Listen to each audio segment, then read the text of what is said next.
Yo, how's everyone doing? The final race here tonight in Nürburgring. Nürburgring GP, not the actual Nordschleife. You know that would be fucking sick though if we were to have like a final race in the Nordschleife. Imagine the amount of chaos. What is it, like 100 turns, 10 miles ish long? Maybe one day, maybe in the future. Anyways, free popcorn, like always. Get a comfy chair. We're gonna go over a bunch of information on the Monday series, the winter series. Then we're gonna go over what's going on today, because we have a bunch of close battles that coming down to the wire. Without further ado, let's just get right into it.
So, can you believe that I'm still a little bit sick? I know it's been like a week or two now, and it's getting annoying. Well, I'm not. I'm good enough to talk. My voice is pretty much normal. It just gets stuffy a little bit, and then my voice just gets a little bit higher and just sound terrible. Nonetheless, though, this is the beautiful website. That's 5FIRacing.com. As soon as you put that into the URL, it'll load this beautiful bad boy up. You can go ahead and hit all the resources, all the contacts, all the about us, all the guides, all Discord, Twitch, YouTube, Instagram, and Reddit. But what we want most importantly right now is SimGrid. In SimGrid, we're gonna go over the results here, the standings here in the Winter Series. Your winner by 1 point. 1 effing point. Congratulations, Albert Guiana.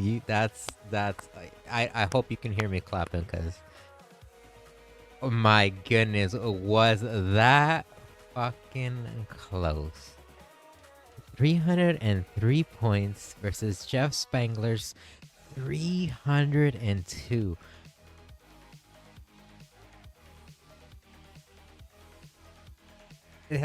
That is... That's close. They both entered all the races. They both had their drop rounds. It was just... Albert just beat him by just the tiniest of margins. No, McComber, congratulations. You got P3, 269 points. Managed to beat out Kyle Hirsch. Or maybe you just held him off. Not too sure. I can't remember. I think Joshua Worley was actually in P3. So I think you beat out Joshua Worley and kicked out Kyle Hirsch. Jumped all the way to P3 with your P1 result in the last race. Fantastic driving there. Fantastic driving in Barcelona. You got P3. So that's the BMWs in the golds. Guess what? If you watched the stream, we were assuming that Professor Kernotis was the actual champion here. But no, it turned out Alex Hansen with his stunning race last week. He jumped Dennis Kodachuk, and Professor Kernotis got P1 by 1 point. 288 versus Kernotis is 287. Kodachuk didn't have the greatest race yesterday. Had a little bit of a contact with Neil Kerbal. A little racing incident there. Or to my knowledge, it was still a racing incident. I haven't seen any stewardship logs. Nonetheless, though, 283. He just lost by a hair. Well, Kernotis lost by a hair. Dennis Kodachuk lost by a nail, I guess. It was very, very close. You got P1, P2, and P3. Justin Beachley, runner-up. P4, 259 points. And Dr. Porchop, P5 with 235 points. So congrats on that. Zach Manriquez almost got into the top 5 and honorable mention right there. 225, P6. That was the winter series. That was pretty exciting. If we go over to season 8, though, our race recap is actually going to be quite small, so I can afford to spend a lot of time here. So with the gold split for the GT3s, you have Thiago Denarte with 211.5 points. He's up against Chandler Williams, who wants to get that P1 spot. He has 193.5 points. If Denarte has a bad result tonight, it could open the door for Chandler Williams. We've seen it happen. I mean, if you look at his race history there, a drop result is in P8. He has a couple of P4s, and the last one in race 5 was a P7. So if he shows up, it's going to be a battle between him and Chandler Williams. So stay tuned for that. Joshua Worley, though. This is what we are also excited to see tonight. If he shows up as well as Albert Tranchese here. Joshua Worley holding down P3, Tranchese holding on P4. But look at that point spread. 139.5 points for both of them. Tonight's result is going to come down to the checkered flag. Whoever can finish ahead of the other is going to take P3. May the best driver win tonight. That's not going to excuse, though. Chronotis is right behind. He's trying to secure a GT3 podium, just like he did in the Winter Series. He's in P5. He has 135 points. So if any of the two drivers above make an error big enough to force him to place in an unfavorable spot, Chronotis is gonna jump up, and just like Alex Hansen, he's gonna claim a podium spot, a favorable podium spot. We have Albert Guiana is in P6, 126 points. He's also in the running to jump up to P3, as well as Ross O'Connor, who is in P7 with 122 points. Zach Manriquez, P8, 118 points. That might be a reach for tonight, whether or not he can actually jump up and claim a P3, but you know, the sky's the limit. Zane Bliska, he's up against a Jonathan Kelly, trying to defend P9. Zane Bliska has 90 points. Jonathan Kelly has 81 points. And we're gonna throw in a bonus here. Jake Wells is, if he shows up tonight, he's gonna be in the running to at least secure P9. Currently in P11. He has, 70 points. So that was the golds. The silvers. We have Christopher Greider holding on to the lead just barely, though. He has 214 points. Ryan Parkins, P2, 208 points. If they show up, it's going to be a battle. 100%. Chris Unfair is holding down P3. Will he be able to defend against Pierce Hanley and Brad Tarno? Who knows? Chris Unfair is in P3. Pierce Hanley, P4. He has 140 points. And Brad Tarno in P5 with 131.5 points.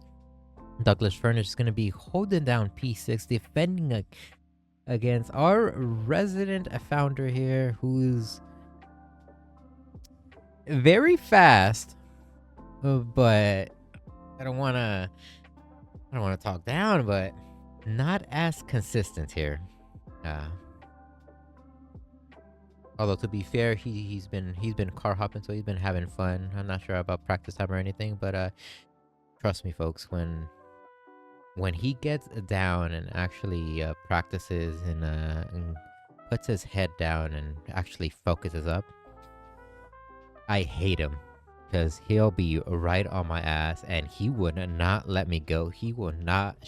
I just cannot shake him, and if I even let him pass me, it's a whole nother dilemma. Anyway, Douglas Furnish, P6, 113.5 points. Kyle Hirsch, P7, 108.5 points. Also going to be up, trying to get P6 spot is Jeff Kelly, who has 103.5 points. He's in P8. Lucan Bredlove is I believe he's the last individual here who has a spot in claiming P6. Lucan Bredlove is in P9. He has 96.5 points. And holding down a P10 is Miguel Cesarian, but he has a tall order to ask, because he has 88 points, and Jacob Myrie is right behind him with 87.5 points. Jacob Myrie is in P11, so who knows what's gonna happen tonight. We have a pretty sizable grid, so we'll see. Well, I won't spoil it too much, but you know who's gonna show up and who's coming up with with the W's today? Who knows? We will find out very, very soon. Race a recap though. It's gonna be a short recap. It's actually 7 minutes long. Should have been a lot longer, but there were a lot of issues and glitches and everything.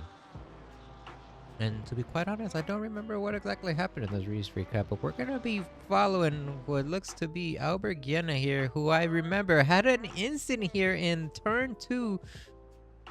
I think those the painted strip there messed him up. He ended up hitting Worley and a bunch of other drivers, causing a little bit of a traffic jam there. Unfortunate, very unfortunate incident, because he was pretty much set to do really good in this race. I think he'd qualify P6 or P5 or P6 around this lap. Coming back to the front though, gonna be seeing all these other drivers. We're gonna pay attention to the battle with Ross O'Connor and Tranquilli here. These two felt like they were just battling it out throughout the entire race. If you watch the replay on YouTube or watched it live, you would notice that. Here in lap 3, you have Justin Fry battling it out with Douglas Furnish. Fry trying to make moves on the inside. Furnish has the inside for the next corner and able to outmaneuver him as well as Francis. Unfortunate for Fry there.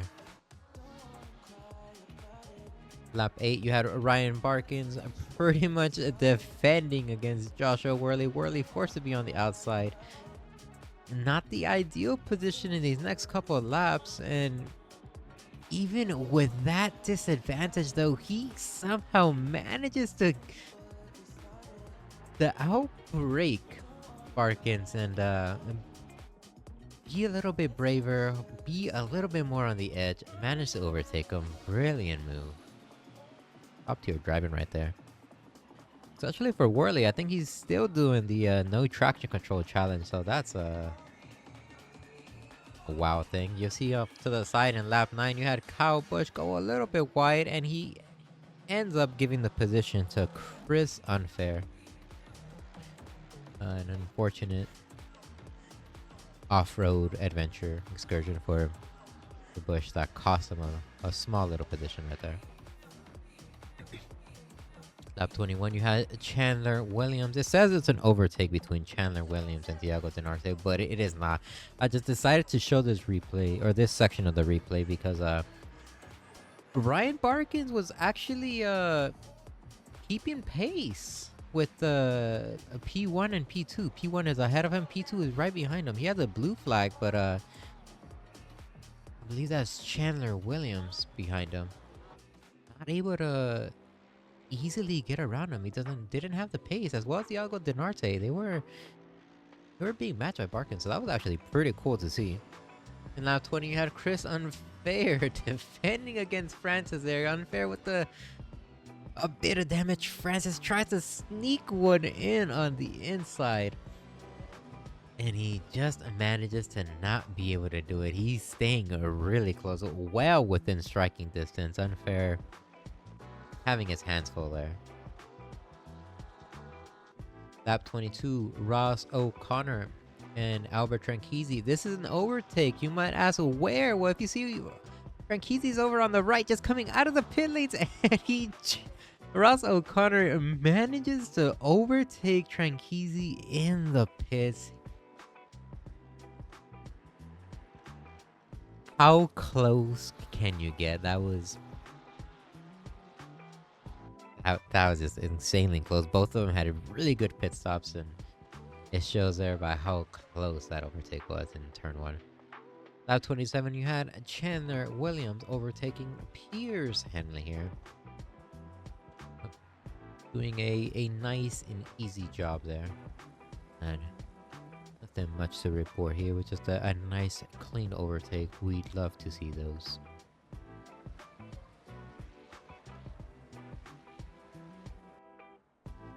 Lap 27, Albert Guiana battling it out with Luke and Breedlove. Looking, staying on the outside. Gianna coming in extremely fast, and eventually, I believe Love gave him the position. Saw that he was approaching and was a lot faster of a driver. Nice, easy overtake. No significant time loss from both of those drivers because of that. Jonathan Kelly battling it out with his pops. Lap 28 with Jeff Kelly kicking up dirt, throwing up smoke screens, and I don't know. I think Jonathan Kelly just there had to be some sort of family argument there that we don't know about, but ended up clipping Jeff Kelly there, and quite unfortunate. I'm pretty sure he just lost track of where he was on the track and broke extremely late. Tried to swerve out of the way, couldn't make it in time, unfortunately. Hate to see it. Chandler Williams, though, what we'd love to see is overtakes here, and he overtakes Christopher Greider, doing a nice clean job of that. Next up on the hit list is, I believe, Kyle Busch, and he gets extremely close to him, preparing for that overtake. In lap 31, Luke Breedlove defending against Kyle Busch there. Kyle Busch getting a little bit squirrely. Well, not necessarily defending, because Breedlove has a blue flag. Nonetheless, great job at staying in the line and being predictable. This is exactly what you want to see when you're in a blue flag situation. And if you also notice there, we had, I believe, Francis also overtaking Kyle Busch. I believe Kyle Busch had a blue flag on him for that driver.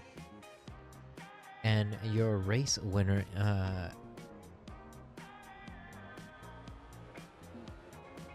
Iago Dinarte. Oh my god, why did it took me way too long.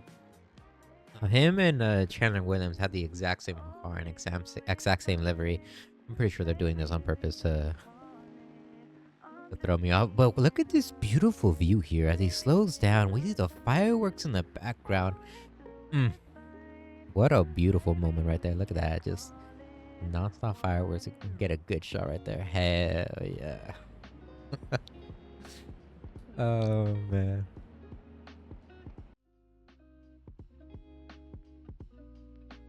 If you give me a quick moment. Now we are in qualifying. Quali has just recently started.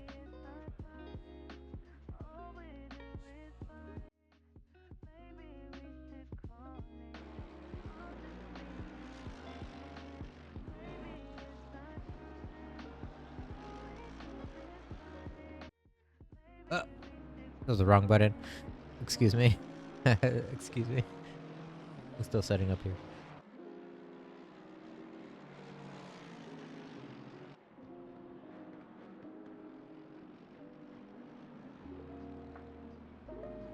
So quali pretty much started. Everyone is either getting out of their outlap and now starting their actual quali lap here. My nose is getting stuffy. I can feel it. We have 21 drivers in the grid. See Chandler Williams here and Thiago Dinarte. So the battle for P1 in the gold split is on. Is Joshua Worley here? Back in the list here, we see Albert Tranchisi, and there is Joshua Worley. He's currently in P13. Tranchisi currently in P7. Well, this is premature P7s, I guess, because no one has actually put down a good lap yet, as of yet. We're watching Albert Guinness go around the track right now. So the battle for P3 is on. It's gonna be interesting to see what they do, how they do, what they do. So we have a driver going off. I think that is Miguel Cesario. Having a little off-track moment.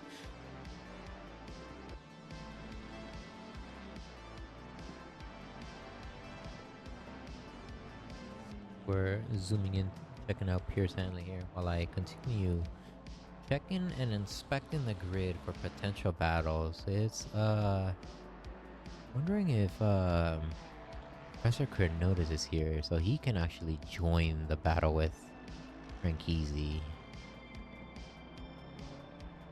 I don't see him as of yet, so if he joins, he'll be joining a little bit later. If not, we do have Albergiana is here, so he can potentially shake things up and influence a grid shakeup between Joshua Worley and Albert Frankisi. Only time will tell.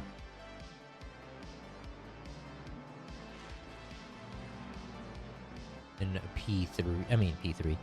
In the silvers, though, we have a Christopher Greider here. Showing up, defending P1. Frankisi put it on a fast lap of 155.972. We're going to see what everybody else puts up. Furnish a 158.937. Kelly a 158.835. That's Jeff Kelly. Oh, Bush putting down a 157. Albert Gianna also putting down a 157. Hanley putting down a 156. Yes. Faster.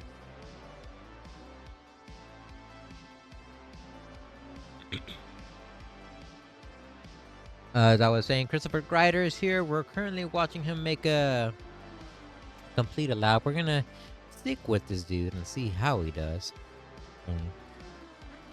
Currently hasn't set up a lap as of yet. I don't know if he'll set up one right now. I think he might have gone dirty there.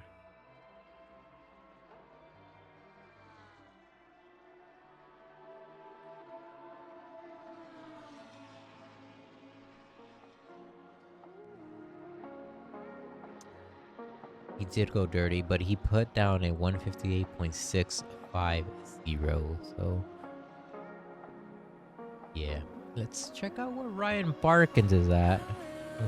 Is he here tonight? He is here. And guess where he's at? He's chilling in P6.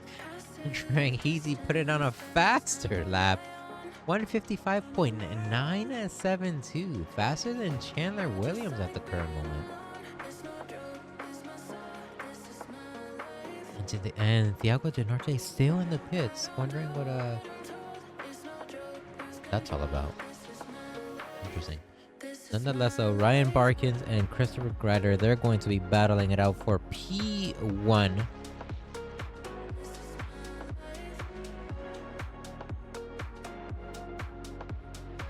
I'm going to see if Unfair is here, and I don't see his name. Oh, I do see his name. Just a little blind. He's chilling in P11.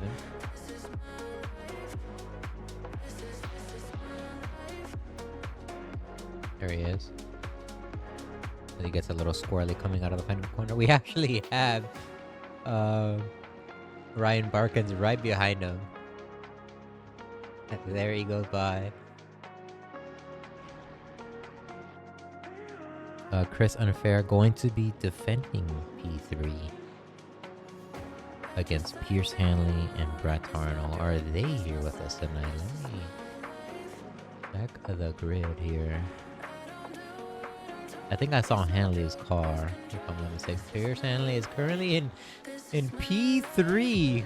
Holy smokes. Unfair and currently in P11, so he's got a lot of time to make up there.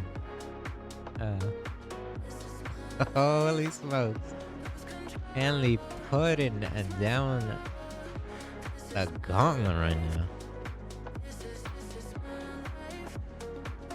I don't see Tarno here.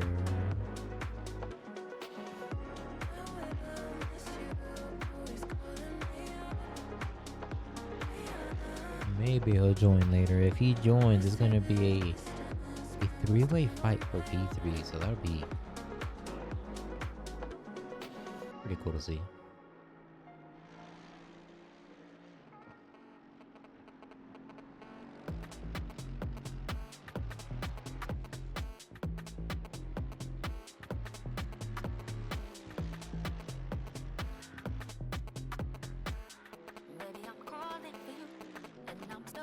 The driver that we can put our eyes in, give him a little bit of the spotlight here. We got Joshua Worley, who is way down in P18, hasn't put down a lap yet. What is this song?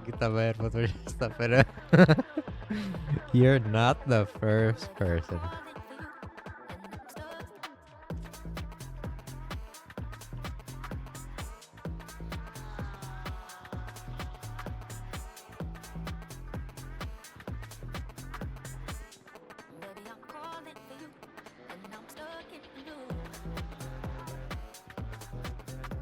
I think Worley might be able to put down a lap now. Definitely a banger. I 100% agree with you. It'll be interesting to see where Worley places, because he needs to stay ahead of Tranqueezy, and Tranqueezy so far is in P1 and not looking great for Worley. They're tied in the goal split, Tranqueezy and Worley, for P3, so time will tell what he puts down. We're gonna give him some space, let him concentrate a little bit. As we check out the fellow T-Rex here, Rexy. Currently in P9, putting down a 157.4 or 5.5. And decently quick. A ton of our drivers are actually putting down 157, so there's gonna be a huge battle in the middle of the grid. And a small battle at the very top. So interesting to note, Denarte still not putting down a lap. Unsure what that's all about. Currently in the pits.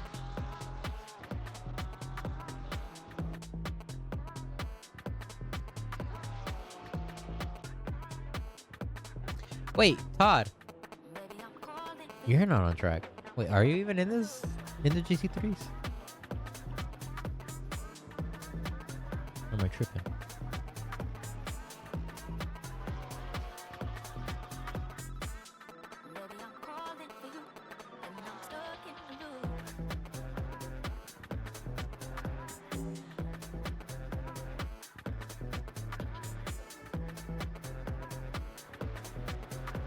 What do I see but a rogue Spady butt?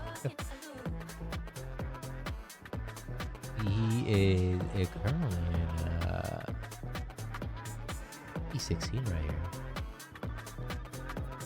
Put it down a 158, but everyone else is putting down 157 and 158. That's pretty much going to be the battle of the mid grid. It's going to be on. What is that? Starting P7, maybe even including P6 there, as Kyle Busch has a 156 now. P7 to P16, that's a huge list of drivers that are going to be battling it out in the middle of the grid. But went a little bit dirty this lap. From what I know, Spady Butt does much better when driving in a tight circle. Some would call it a zone.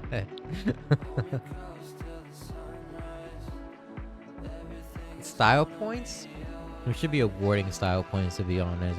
For every cool, sick drift that you pull out, and I like it, 1 point extra to your spreadsheet.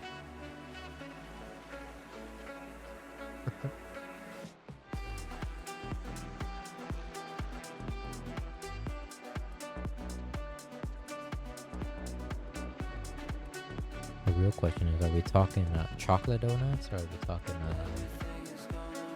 glazed? Oh, we're talking, what is that? Cinnamon donuts here. Are these in the gravel? Hell yeah. Add some sprinkles to that. Hell yeah. Get another view of that. We have 6 minutes in qualifying. He's already just like, I need some fun here.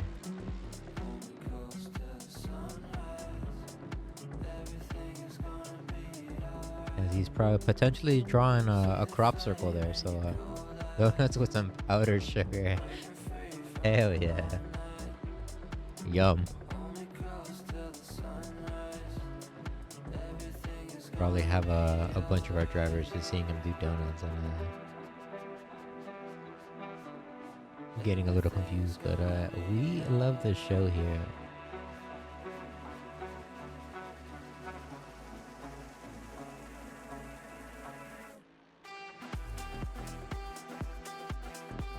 I'm gonna let him continue those drifts and donuts, and we're gonna go and check out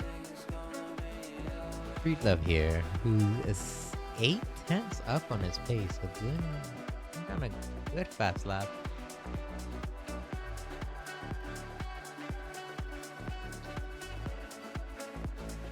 Chandler Williams is also putting down a blazing fast lap here. We're gonna be checking him very soon as he's gonna cross the finish line first, so we'll jump over to him. He's 4/10 up on his pace. This is 5/10, half a second. This is gonna be putting down a new PB, kicking out Tranqueezy. If he keeps it up.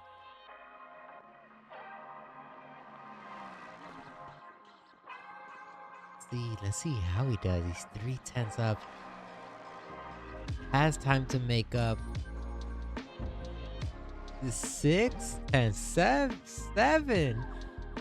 Oh, it's gonna be a hot one. New fastest lap 1:55, almost flat. Tranqueezy though is potentially responding. Currently out on the out lap here. We're gonna jump. We were gonna jump back to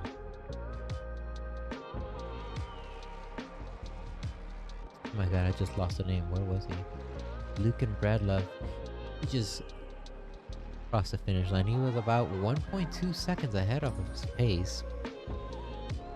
Breedlove. I'm saying Bradlove. Landed himself in P12. Right behind Jonathan Kelly.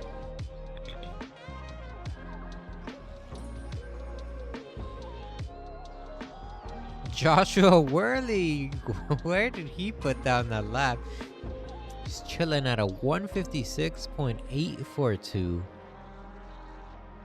Actually, pretty damn close to Albert Tranqueezy there. So, depending on how the fights go down, he has a chance to get in front of Tranqueezy and bother him a little bit. The fight for P3 is definitely on.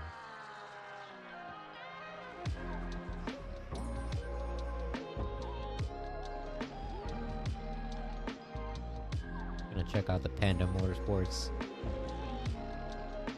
driver here, Miguel Cesarian.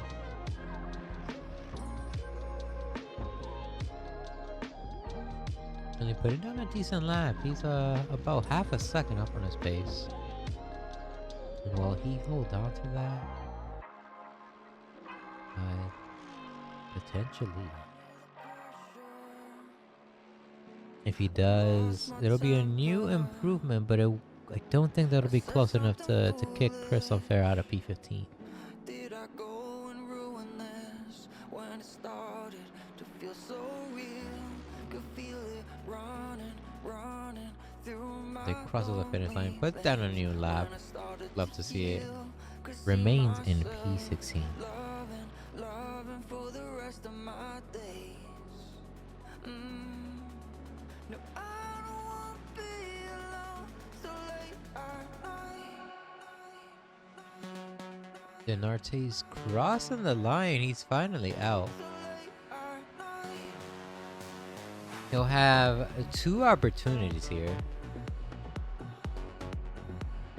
It'll be interesting to see where he places in terms of his rival. He's currently in P1, Andrew Williams.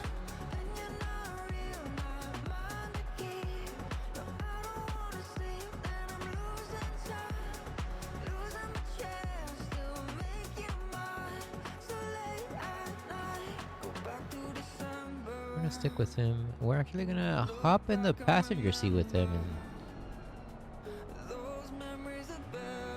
see how he drives. Nürburgring, I would say, is not a difficult track, but it does get very technical the faster you go. The margin of error for nailing corners and getting a fast lap time, it definitely gets a lot smaller since this track is a little bit tight. A lot of switchbacks.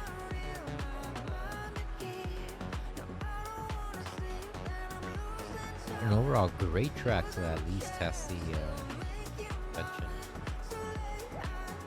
Key thing from the vehicle here. As we have, who is that? I think that's Jonathan Kelly going out wide. Let's see what Iago puts down. I think he might have gone dirty there. I was paying close enough attention. And he did. He has one more opportunity here. If I were him, I would just... If I can push and be safe, I would do so. If you can't, and it's better just to play it safe. Put down a lap type of some sort and just get your name out on the leaderboard. And he went a little bit too wide there. How unfortunate. That cost him to go dirty. That absolutely sucks. Tranqueezy's still out. Was putting down some faster lap times, but it seems like he ends up messing up in a couple corners here and there. And as I said, he ends up on his face. Makes a slight improvement. We love to see it. Not enough to knock down Chandler Williams. An improvement nonetheless. Worley gonna be crossing the line. Greider actually gonna be crossing it first. We're gonna check him out. He's 3/10. 2/10 up on the pace.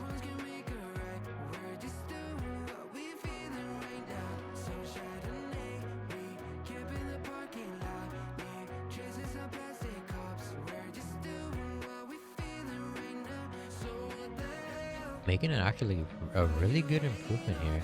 This might be enough to kick out Kyle Busch here. And he does a last minute kick out. Kyle Busch gets pushed to P7. Greider claims P6. That's gonna be annoying for Busch, I bet.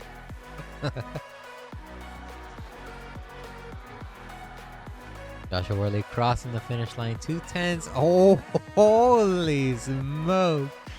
Right behind Tranqueezy. This is gonna be a fight that we've been wanting. Tranqueezy and Worley there are gonna be fighting it out for P3 in the gold class. So stay tuned for that. Chris Unfair gonna have to fight it out with Pierce Hanley. That's a really tall order to ask though. Chris Unfair currently in P14, but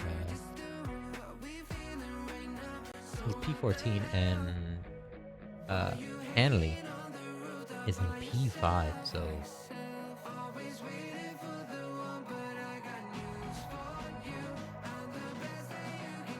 I'm not gonna say it's not doable, but it's gonna be very hard to climb the leaderboards and at least hold them off. Like This might not be Unfair's best track. But I'm gonna be perfectly honest here. Hanley put down a almost a perfect 156. Unfair put down a mid 157. Yeah, the 157.6. So they are roughly apart by, what is this, a second and a half, give or take.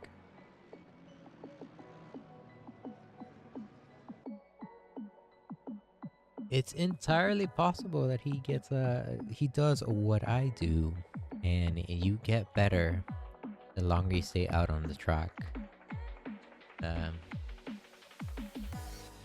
You start improving slowly.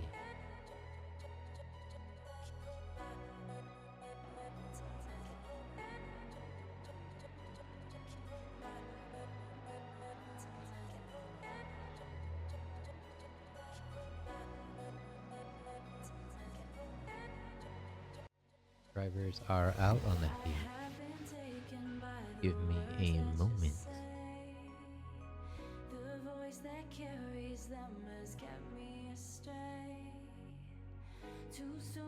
We'll start picking out all the drivers. Unfortunately, well, fortunately for Williams, he's in P1.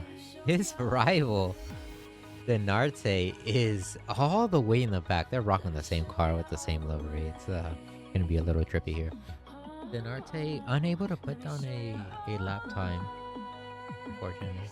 So he's starting a P20 lap.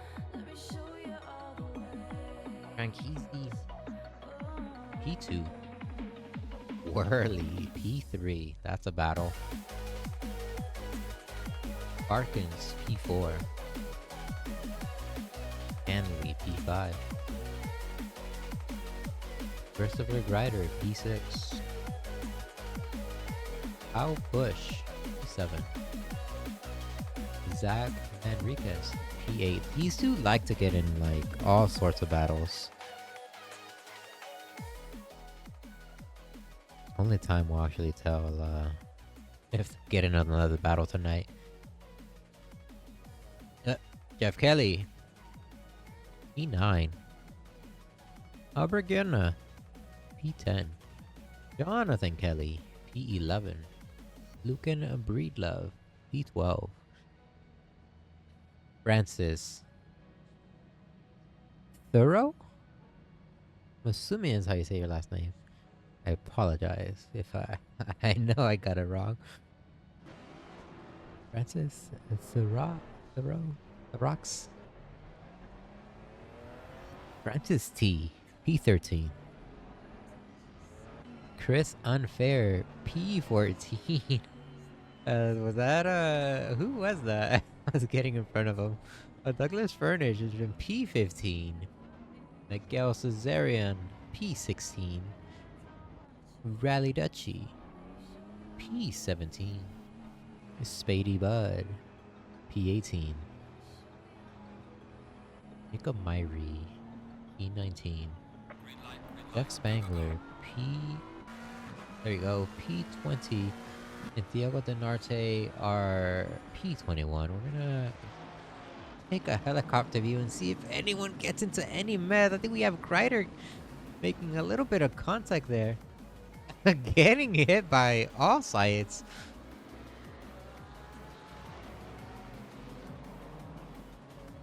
We're gonna roughly say here in the middle of this pack as Spady Bud makes contact. Jeff Kelly and Miguel Cesarian, they end up clashing. Spady Bud spinning out Jeff Kelly, unfortunately. Gonna hop back in the front. See if anything's happening. We got Hanley going a little bit wide. Worley dropping out on a position there. Franchizi still chasing Williams. Worley needs to keep him on his sides because he does not want to lose tonight. At least he's so close into claiming P3.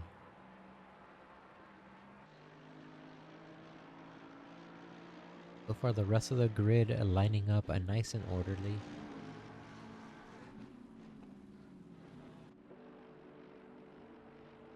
Caesarean going a little bit wide. Jeff Kelly also going a little bit wide. Francis potentially going for a move here, and he does. The switchback not able to be successfully executed there. A brilliant overtake. Great move. Really aggressive there. We'd love to see it. We're gonna jump to Jeff Spangler here, who's battling it out with Unfair. We have Kyle Busch already going to the pits as Spangler overtakes Chris Unfair cleanly. How would turn one go though? Both of them hard on the brakes.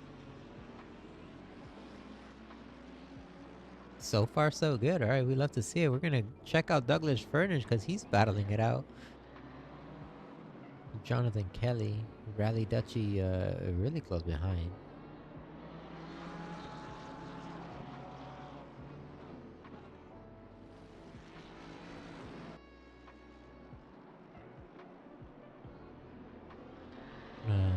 Let this battle simmer while we continue with what Jeff Spangler is doing. He is moving up 10 positions gained. That's the start of the race. What a showing here. Ryan Barkin's also getting really close to Joshua Worley. Gonna keep close eyes on that, see if any potential overtakes happen, as well as Douglas Furnace on Jonathan Kelly. We have Spangler making moves on Breedlove, able to overtake him just before the final, or the next corner. Up ahead, you have Greider going a little bit wide. Gonna compromise him on this long, pretty much a straightaway, even though there's a slight little kink there.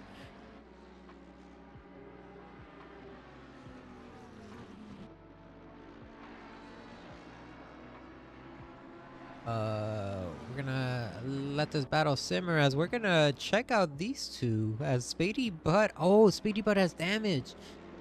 He was battling it out with oh wait, I think he was involved into the accident in the very beginning. My memory serves me terribly. He's going into the pits though, so he's most likely going to be repairing damage. At least he gets to potentially do a successful undercut if he's able to pull it off. I get some good positions.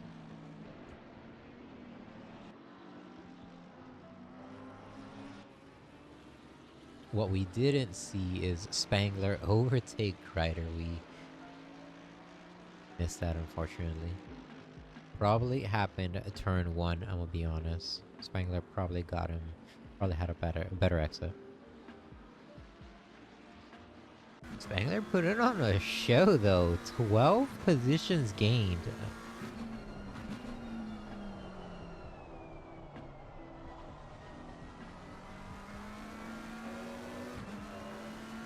Fast dude.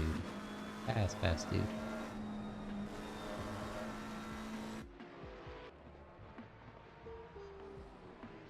We quickly went over to Worley because he had a yellow flag. He's getting squirrely.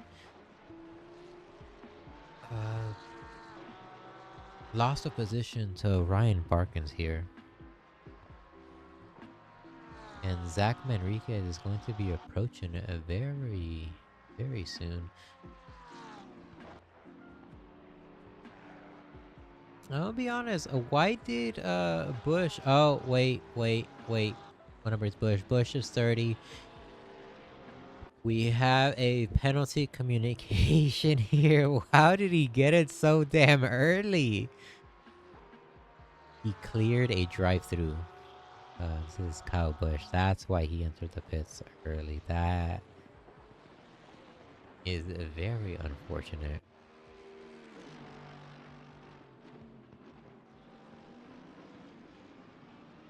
Unfair battling it out with Breedlove here, trying to get into the to the top 10. We love holding down P10.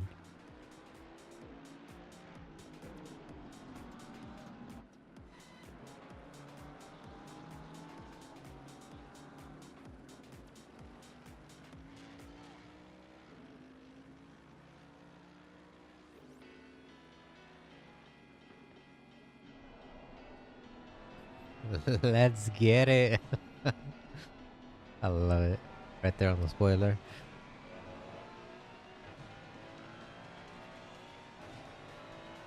Unfair having a little bit of trouble, not able to overtake. Rally Duchy here. Getting overtaken by Thiago Denarte.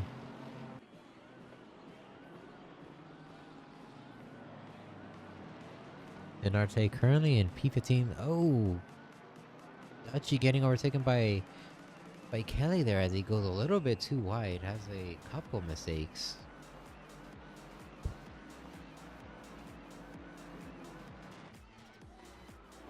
And over to Furnish here. Getting really, really close to Jonathan Kelly. The way I learned this track was the brake marker was a lot further back here. And that section of the track, those chicanes that we just passed, were a push down a lot closer. A lot, yeah, I guess that makes sense.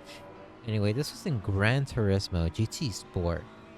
So whenever I hop in Nürburgring, it freaks me out when I'm having to brake at like the 100 or 50 board, and it totally leaves me panicking for a split second, because I am definitely not used to that. Joe Spangler is already hopping to make another move.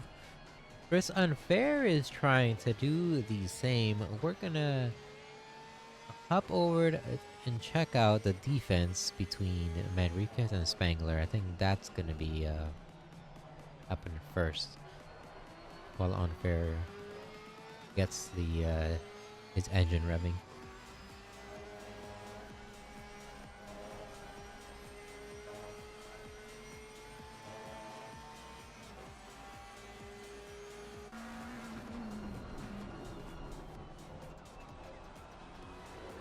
Spangler's looking to make a move. He's was on the inside. Respectfully, Manriquez gave him a little bit of room, but not enough for him to get that overtake. They're both going a little bit wide there. Hard on the brakes, making the turn in. Spangler forced to stay behind Manriquez, and slammed on the brakes to avoid a hit there.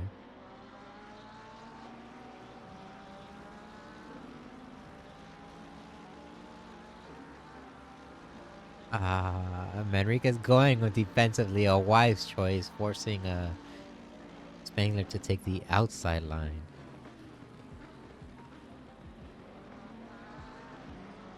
The Spangler has more acceleration coming now. They're still side by side coming to turn 2.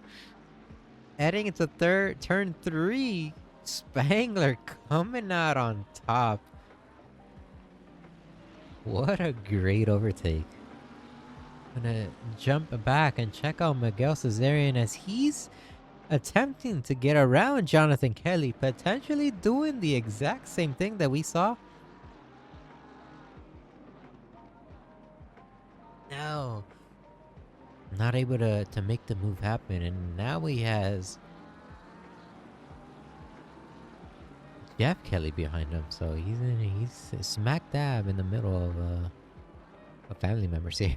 He has to brake a little bit late and going a little wide, trying to avoid an accident with Jonathan Kelly. You are right, Neil. There's some good battles here.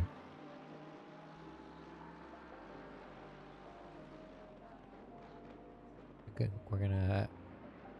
I was gonna jump over and check out another battle, but we just seen these two get hit. Kelly getting tight for whatever reason.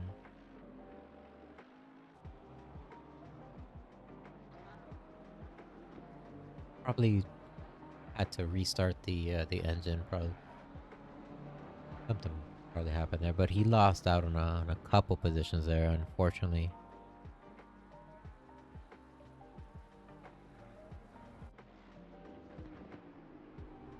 They're still trying to make moves on Breedlove, and right behind them we have Furnish battling it out with Francis. For P12, Unfair trying to get into P10. Ryan Barkin's actually getting really close to Pierce Hanley. A battle for P3 is going down.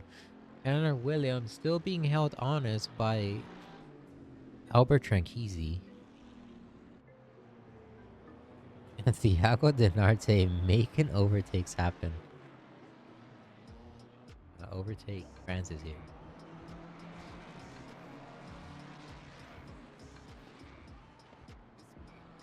As we have contact between these two, but between Breedlove and Unfair, but I'm unsure about that. We're gonna let this battle simmer. These two are being fairly consistent, holding each other, or defending and attacking against each other very well. But what Ryan Barkins is doing is he's getting a really close. And the battle for P3 is on. Worley not far behind, and Spangler making his debut here. Jumping up a shit ton of positions. He is in P6 and he's approaching Worley very quickly.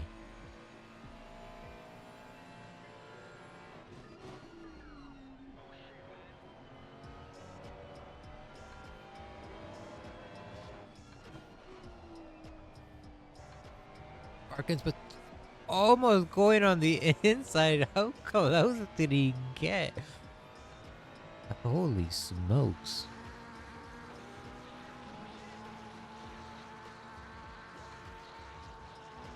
Hanley doing the wise thing and going a little bit defensive, but we've seen the defenses break down here.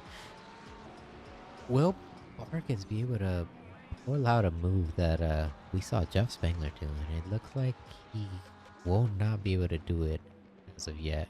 Oh, I spoke way too damn soon. He almost pulled out a move. Now he's gonna have to defend against Worley though, because that move almost backfired.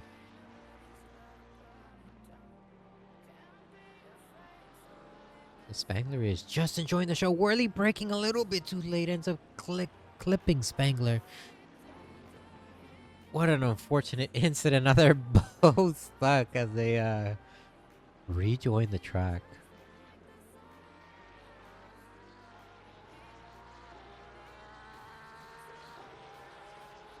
That is rough. We just missed an overtake between Unfair and Breedlove here. We are at the halfway mark. Keep pushing. I wish I caught it on camera, but I didn't catch it all. A good overtake though. I know he was behind him for what was it, like 4 laps now? Maybe more? Unfair still remaining decently close, not letting... Oh, sorry, Breedlove remaining decently close, not letting Unfair get away. So we'll potentially see a position reclaimed very soon. We're gonna jump from these two and check out Spangler, because he is basically side by side next to Hanley. He has the optimal position.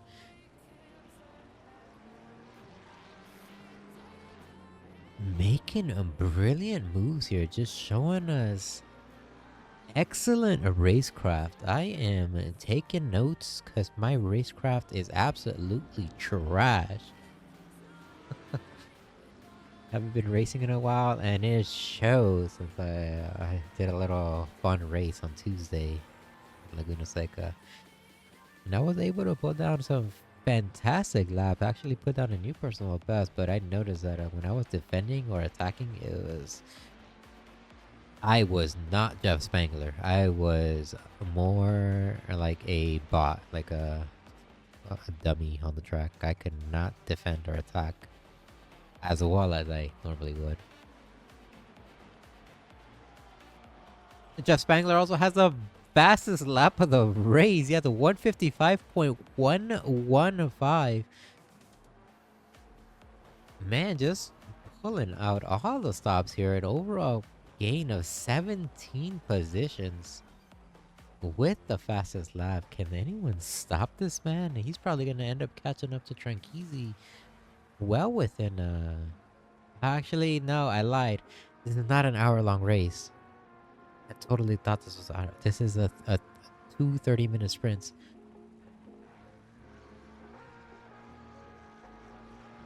That I honestly forgot.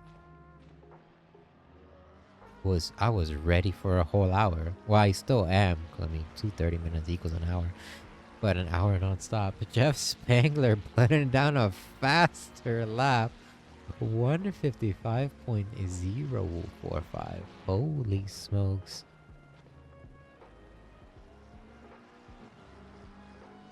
I'm gonna be honest. This dual sprint is actually throwing me off because now, points wise, I have no idea who's gonna win. Because if you place you're really good one lap and then place terribly the next, and one race and then place terribly the next race, I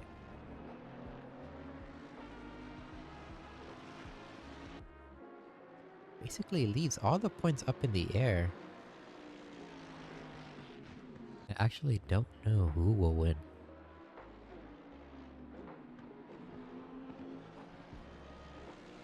Barkins making moves on Gienna here. Gienna still trying to defend. Barkins able to just overtake before this next corner. Whirly's still close.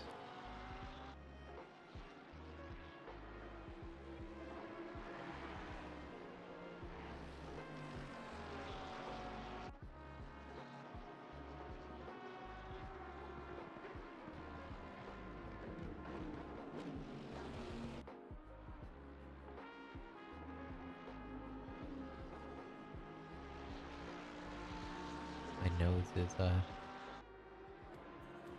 getting stuffy.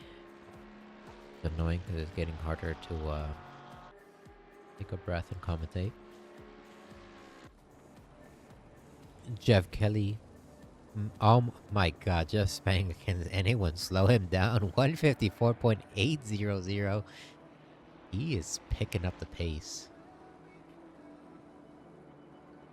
100%. We're going to Whirly because he's very, very close to Gienna here. In turn one, hard on the brakes. On the inside, they almost looked like they were about to touch. Gienna probably saw that last minute and took evasive actions to avoid it. If he did, brilliant awareness by him. Unfortunately, though, that cost him a position.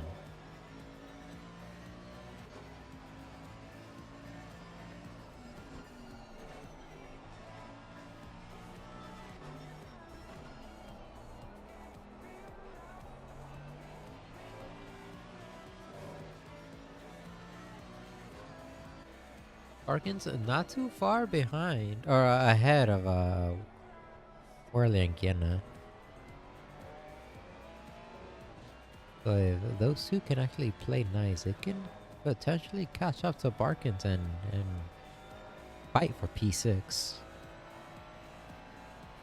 I think Grider is just out of... I'm mistaken. Grider is right ahead. Hanley might just be out of reach. Excuse me. let this battle simmer as we check out Jacob Myrie here, who's going a little bit wide, unfortunately. That's gonna allow Jonathan Kelly to claim P18.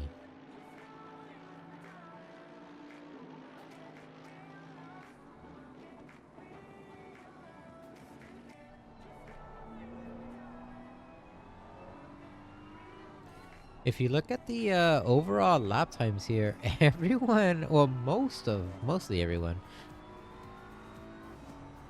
is hanging out in the 157, 158 marks. Which is quite surprising. The only thing that's really differentiating a driver, one driver from the other, as you just noticed here, as we're watching Jacob Myrie, is consistency. The driver with the better consistency, but able to nail identical lap time after lap time, and they're the one that is usually gonna come out on top.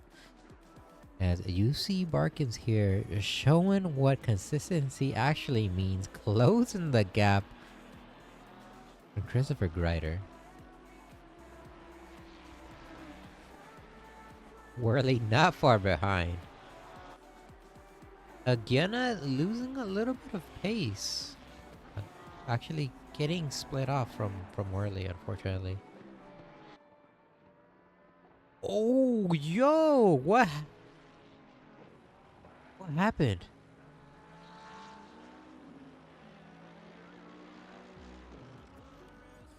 Just spun out.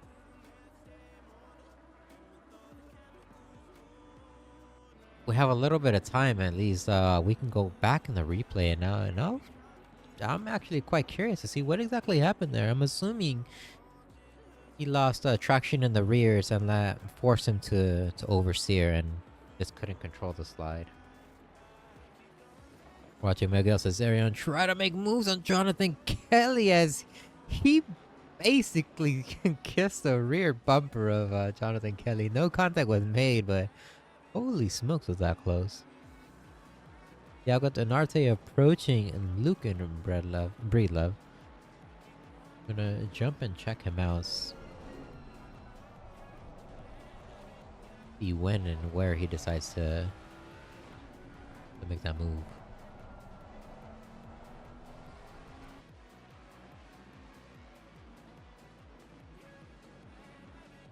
Thiago Denarte is ahead. He has 211.5 points in the series from the gold splits or gold class. Chandler Williams is right behind with 193.5. I'm gonna be honest, since this is a dual sprint race, I'm not quite sure where he's gonna, if he's gonna be able to hold off and take the win for the series.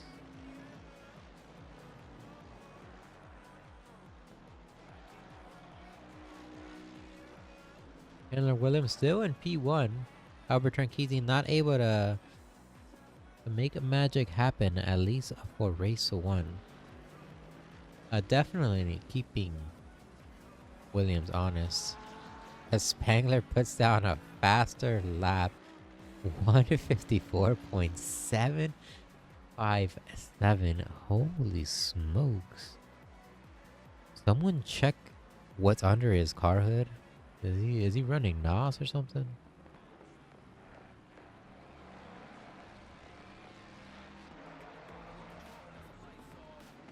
Gonna let this battle simmer. He's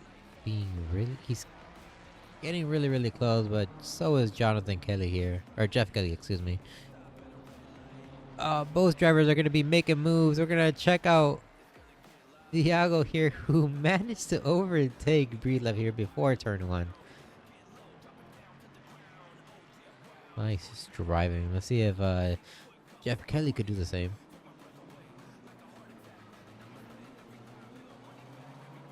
Not quite, but still relatively close. With that though, we do have a little bit of time. So far it doesn't look like any battle is emerging.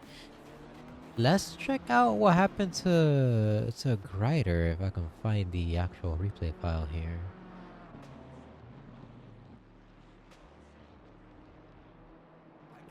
Number 25, a yellow flag. We're gonna load it up momentarily here. Please excuse this slight pause here. Here we go. Currently watching the replay. What happened to Grider? So far, so good. Hard on the brakes. Yeah, he did lose the rear and ended up spinning out. Oversteer there. It looks like the painted section of the track, he lost grip there. Probably accelerated a little bit too aggressively out of that corner. Well, on that is what caused him to spin out.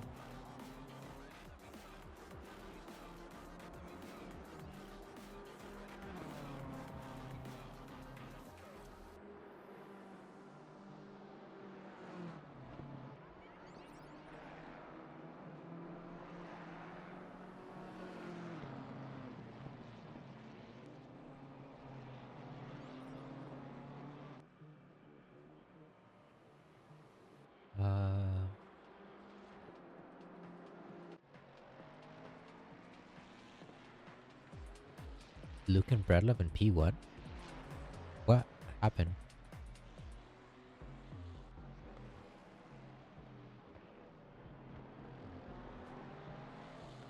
Oh, okay. The grid is experiencing heavy glitch in here. Chandler Williams in P1. Breedlove in P12. That was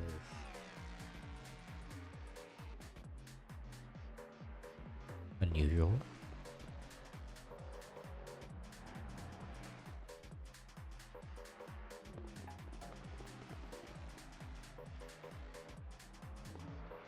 We have 1 minute left in the race. We're watching Chandler Williams. This will be the last lap of the race. Franchizi actually not far behind, and you could just make him out. Keeping Chandler Williams extremely honest. Williams cannot afford to make a mistake. Happened to Worley. There's a yellow flag incident with him, and he lost a lot of positions.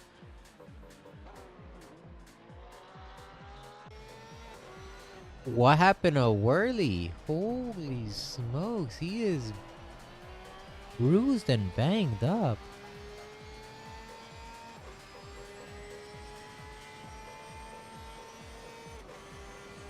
What? Actually, we have a little bit of time. Let's potentially see what happened here. It looks like there were 2 crashes that I am not sure which one happened. We're gonna load up one. Give me a moment. Load up that replay. See what's going on.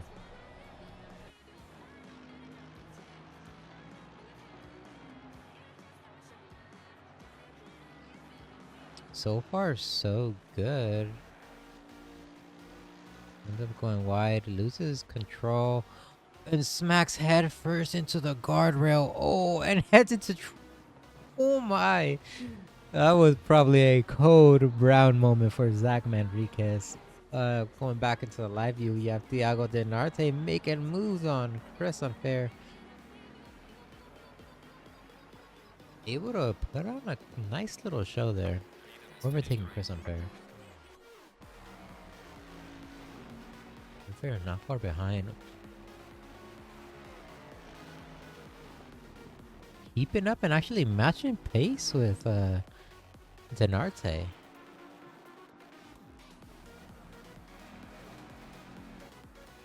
As one little mistake is all it takes. Denarte now starting to run away. Congratulations to Chandler Williams for getting P1. Tranqueezy holding down P2. Jeff Spengler, what a show, bro. Up 17 positions, fastest lap of the race. P3. What a guy. Fast. Pierce Hanley coming out in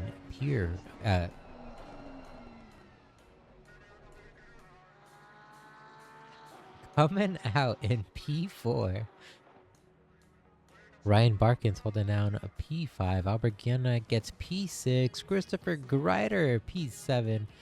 Zach Manriquez P8. We have an accident with Douglas Furnish and... Oh, it actually was an accident.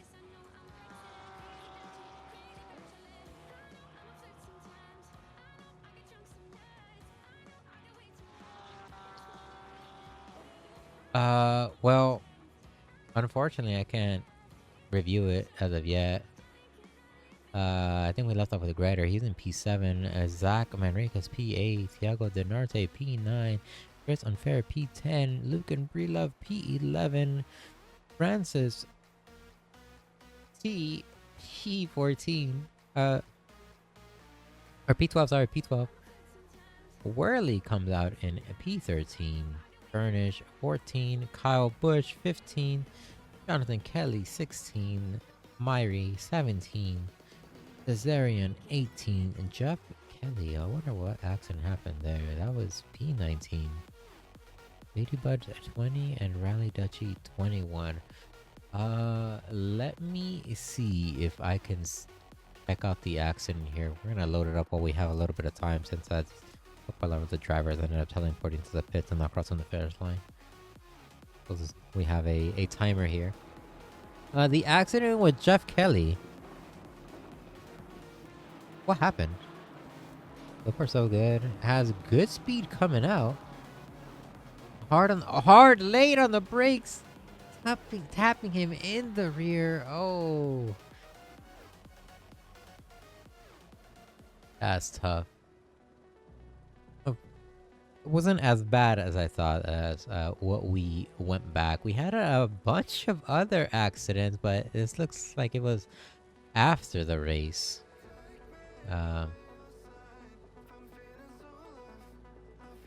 Car number 420 is Douglas Furnish. Oh, I think that was the accident with Jeff.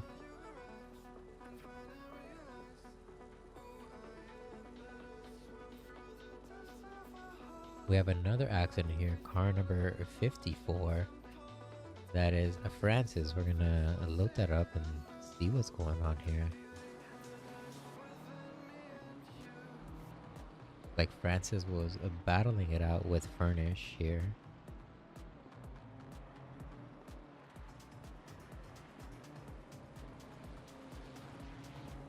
Not sure where the accident happened because everything else looks clean. Maybe it was just a potential accident.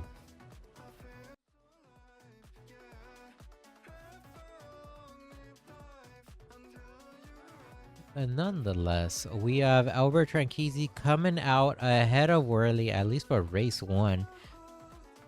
If he can hold out race 2 and keep a really good position, he will be set in securing P3.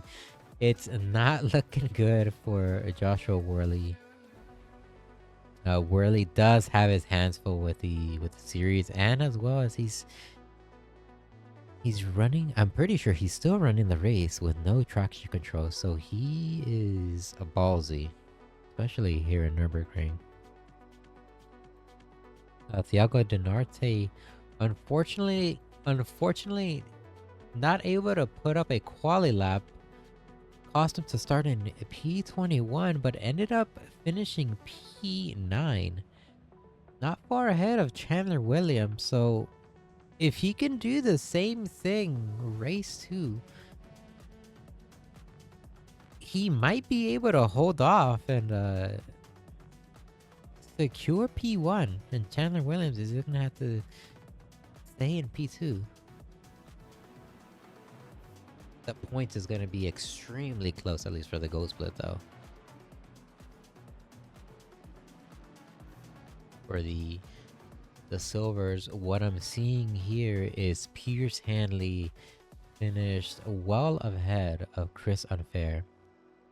The point spread between both of these drivers is 6 points, and in fact, instead of me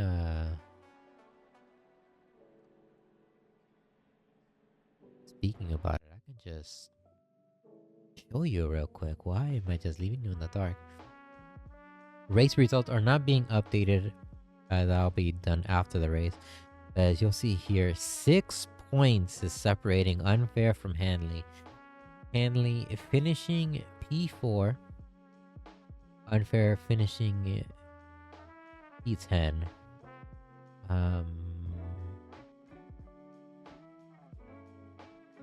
Depending on who else is in their class, I don't think anyone else is in the class with them. Is Cesarion? No. Spangler.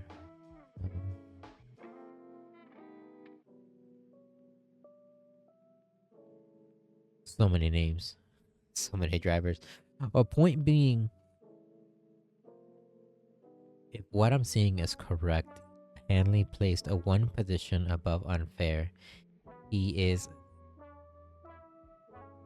Oh, what is the point setup? I'm gonna be honest. Let's just figure it out right now since we're here.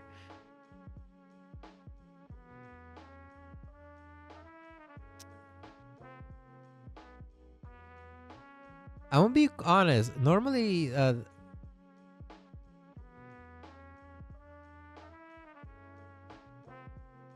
okay, whatever. We're gonna say 3 points. Oh, wait. Oh, okay. So, if my math be mathin', which my math do not be mathin', I'm very good at times. I think Chris Unfair, by the end of the first race, is ahead by 3 points. If he does the same thing and manages to stay behind Hanley, it's gonna be a tie for P3. And it's gonna come down to who won the most races. And so far, it's coming down to be an exact tie because they both have one win. I have no idea how the outcome is gonna be called after this. If Unfair manages to finish right behind Hanley as he did race 1, which be wild.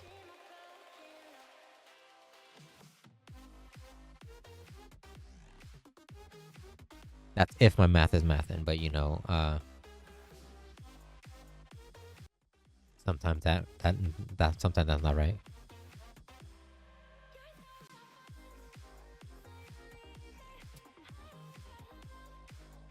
Holy smokes, ladies and gentlemen. I just noticed that I lost connection to the server.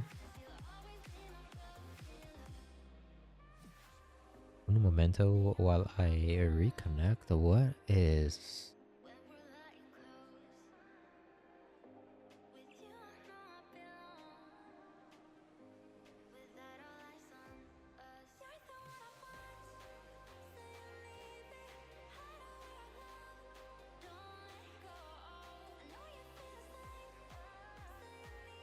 I think we have some hardcore technical difficulties here.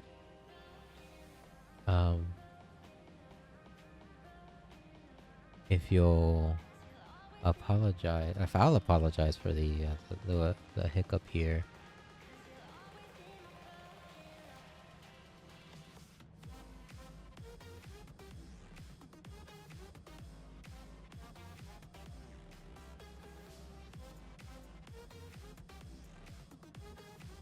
The server got bounced. They're reconfiguring the entry list, and they'll get up the server up in about 5 or so minutes.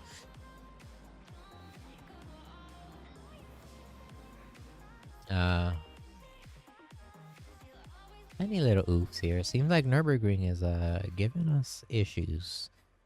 While we wait for Nürburgring, though, what I can do is show you guys a special treat here. We have a track experience by one of the founders. This is a Will Stewart here. I'm gonna be honest. I don't remember what lap time he put down because when I recorded this was a couple weeks ago. But nonetheless, this is what everyone is going to be doing, or what everyone is trying at least to do here. Up a good lap, a good fast lap. If I'm gonna be honest, this was probably a 156 time. I could be wrong though. Here in this corner, the best thing you can do is hug that painted section. If you can hug it, you have a really good setup for that previous corner, which you can hop and use the full width of the track to your advantage and gain speed. These next series of corners, you want to go outside, in, out, the typical racing line. If you're anywhere outside of the typical racing line, expect to be in the gravel or in the wall, which is not the best thing. Here, late on the brakes, trail brake in. If you can manage to do so, you'll hug the inside and then accelerate out. Use the full width of the track here. Full width of the track, as Stewart is brilliantly showing us here. Full width of the track. And you'll easily get by those series of corners without lifting, and doing a fantastic job there. He has a little bit of a slip up there, but still maintains pace as he's heading down the straight. I know damn well I would not be driving as good here. Nürburgring, not my best of tracks.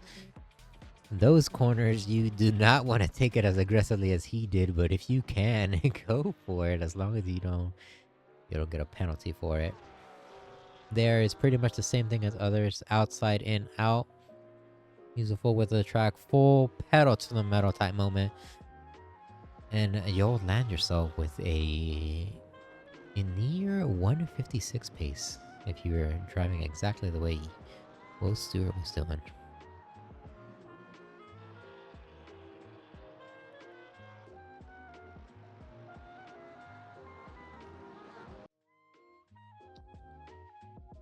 We're in Nürburgring today.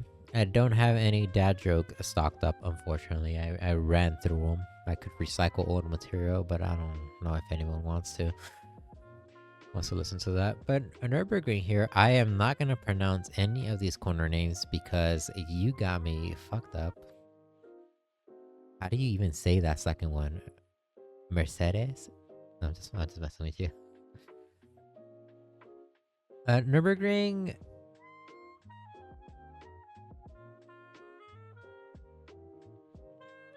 not a difficult track,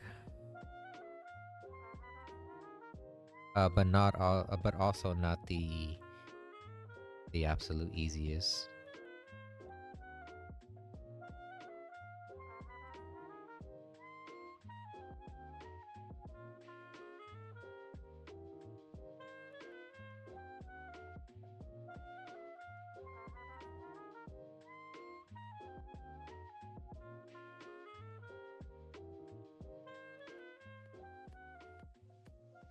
Please excuse my quietness here as I am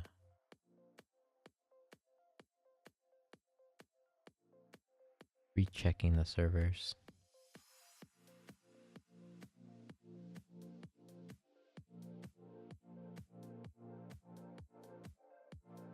Seeing if they are back. So far, it is a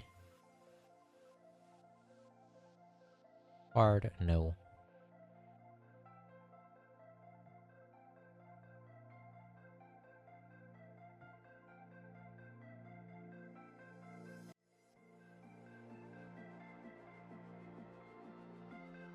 Why couldn't the bicycle stand up by itself? I don't know, man. Why? You tell me. Tell me.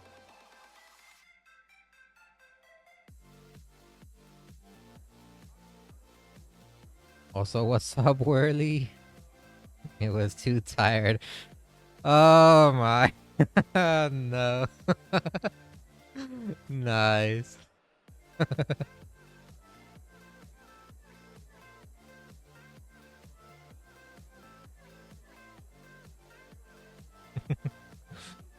What do you call someone with no body and no nose? No body and no nose? Well, Whirly says Pikachu, but I don't believe it. Think you dead, man. Nobody knows. Oh, bruh. Oh, brother.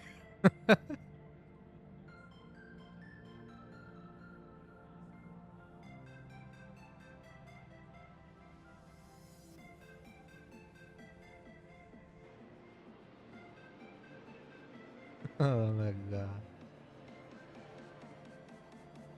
While Neil hooks us up with the dad jokes here, why did the Scarecrow win an award? Also, I'm noticing a lot of the background on Nürburgring is ruining the chat here. I'm gonna have to fix that eventually. Why did the Scarecrow win an award? I actually have no idea. Why did he win an award?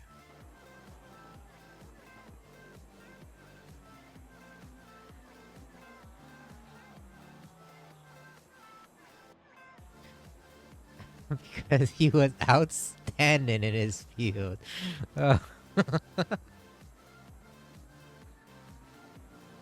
Noise.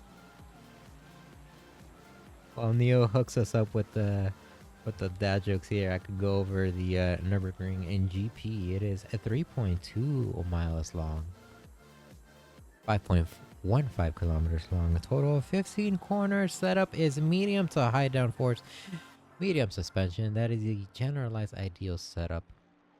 Not necessarily what every driver is going to be running. Key action area is going to be turns 1, 2, 3, 4, 5, 17.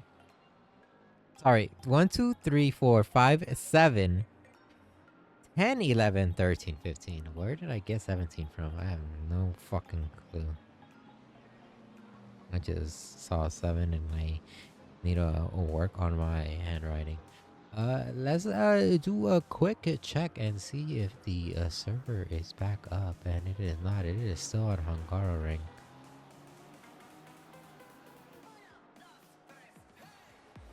I'm pretty sure they're setting up the qualifying and everything, or setting up the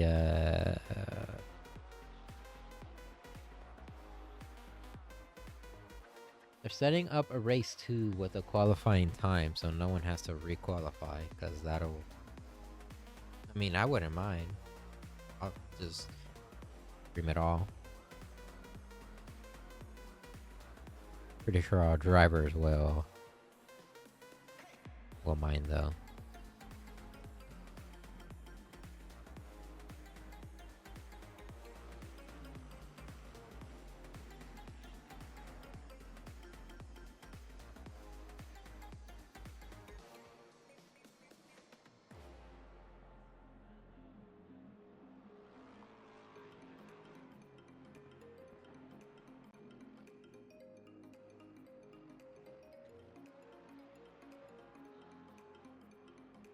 What is Juan's opinion on the chicken or egg debate? Oh, don't even get me started. What do I think?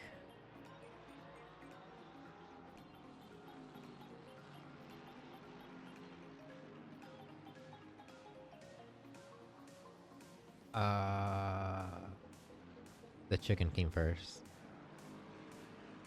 Chicken 100% came first. Also, I never actually saw this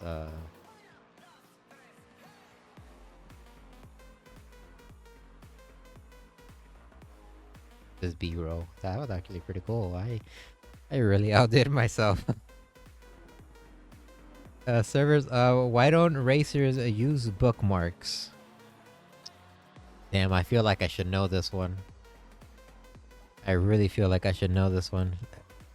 Server is up. Let's double check. Server is up. It is a Nürburgring. Let us...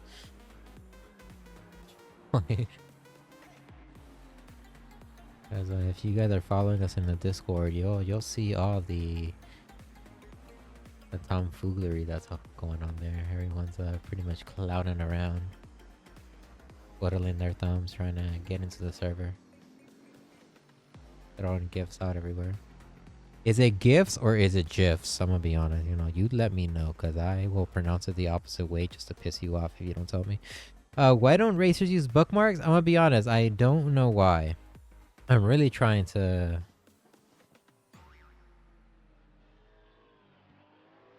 No. It just... They prefer to just speed read. Jesus Christ.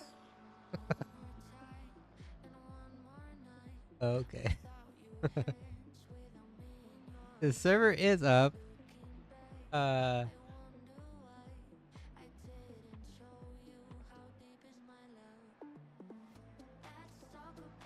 guess we could show the drivers, so why not? Look at how they mess around. We have Jeff Spangler already crashing into walls, having a little bit of fun. Maybe do a donut?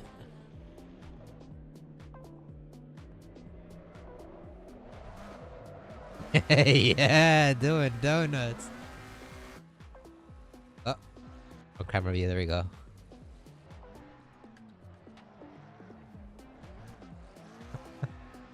Not the safest place to do a donut here, right in the straightaway, but you know, I'm just waiting for everyone to rejoin while the super gets booted up to the next round.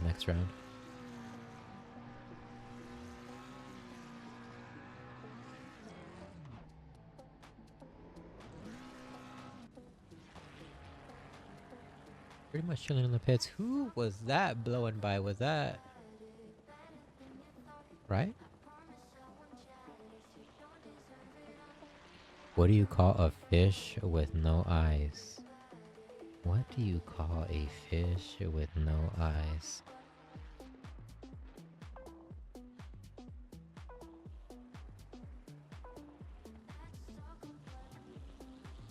Fish-eyed? I don't know. What do you call a fish with no eyes?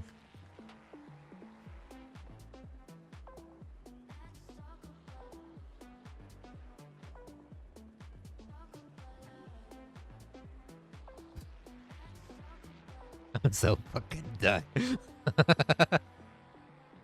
I'm so done. I thought it was gonna be something clever. I mean, that was clever, but bruh. Oh my god.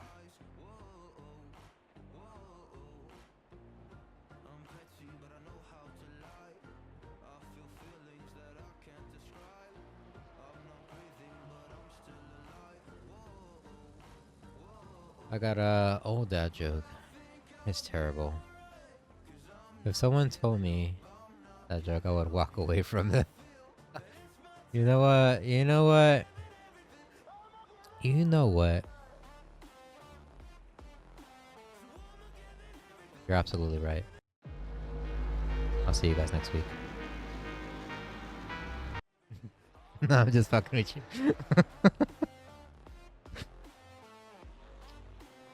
Yo, Neil, did you know that I used to hate I used to hate facial hair.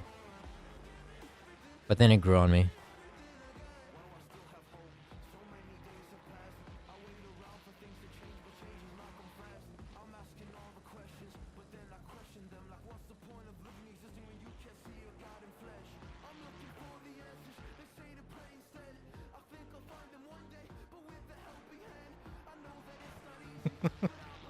Ooh, nice.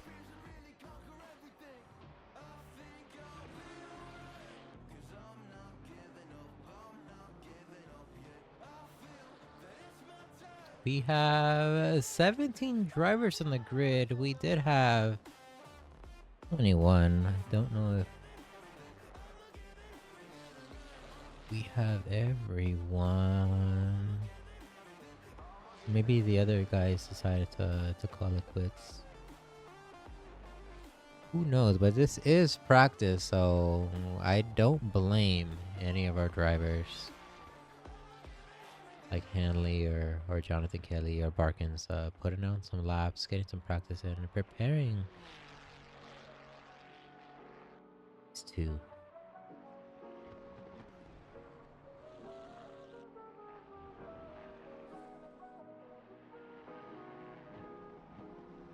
In fact, while we have the drivers here, we can do something actually pretty cool. And why not showcase some liveries here?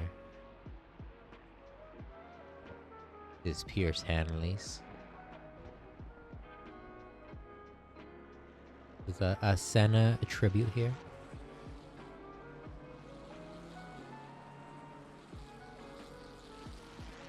Maybe I should actually do some recordings where I capture footage of the drivers going around a track like this and put this as the starting screen, but who knows?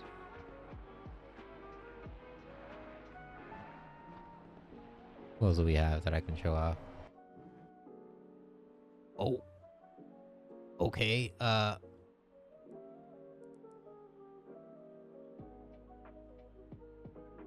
Well, the race is starting, or the grid is lining up now.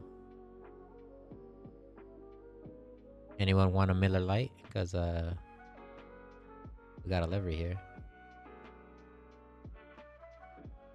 Yo, bro, I think your car is... Oh, okay.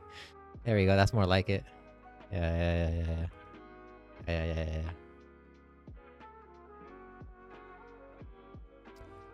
We have Tranqueezy in P1.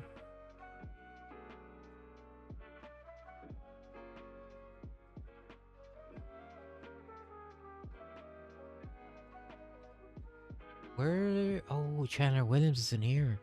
Oh. No shot.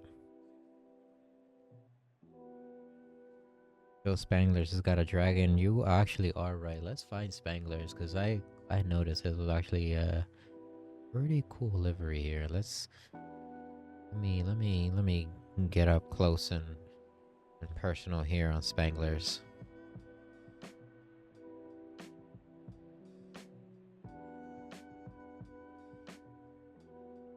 Very unique, that's for sure.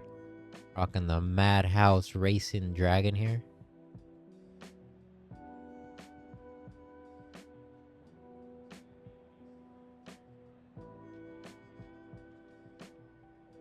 You know, you see how there's a circle here and he's like kind of holding it with the dragon? It's honestly giving me Dragon Ball vibes. That's probably me being a little bit geeking out on anime, or putting too much into it, too much thought into it, but pretty cool nonetheless. We have Denarte there chilling in the back.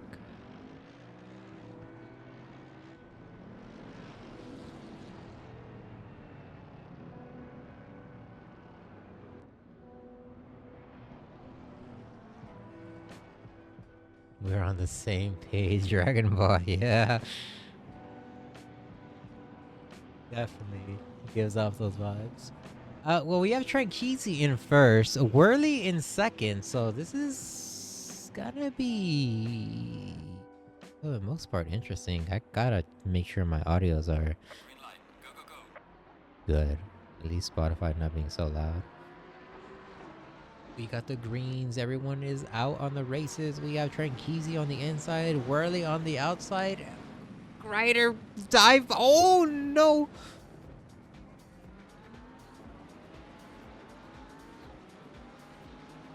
Oh my god, accident central here.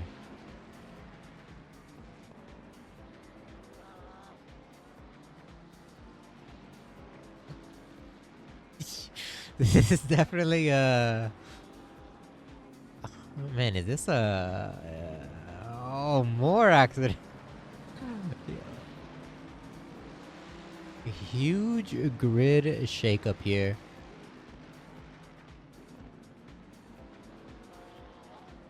We're gonna follow this group here there because they're battling out and it's looking a little dicey here.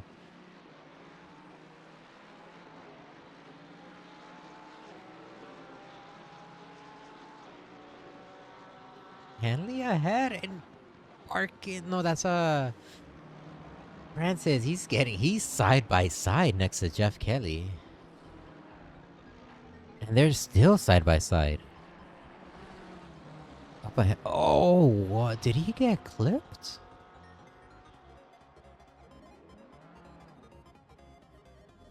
Or did he just spin out? Well, he's doing donuts now, so he's probably just like celebrating and saying, fuck it. Okay, alright, that last donut was him actually trying to get on the track. We're just gonna go to Spangler here. Yeah, it looks like a spin to me. The awful camera angle made it appear contact-ish. Spangler making moves on Jonathan Kelly. This guy can move. I would not want to be anywhere near him. Actually, I would. I would be trying to copy his lines, but he would overtake me in a flash. Zach going a little bit wide, able to allow Barkins to overtake. There might have been some contact there. At least is saying that a possible contact with Barkins. But interesting to note, we have a Whirly in P1, Tranqueezy in P2. How long that will last? We have 27 minutes to find out exactly if Whirly can hold back Tranqueezy.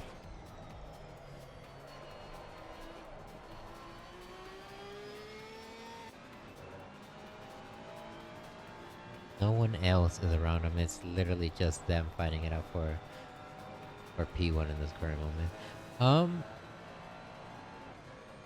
We don't have Chandler Williams, so that is actually going to leave Thiago Denarte claiming P1 for the series, as he just overtook Breedlove there.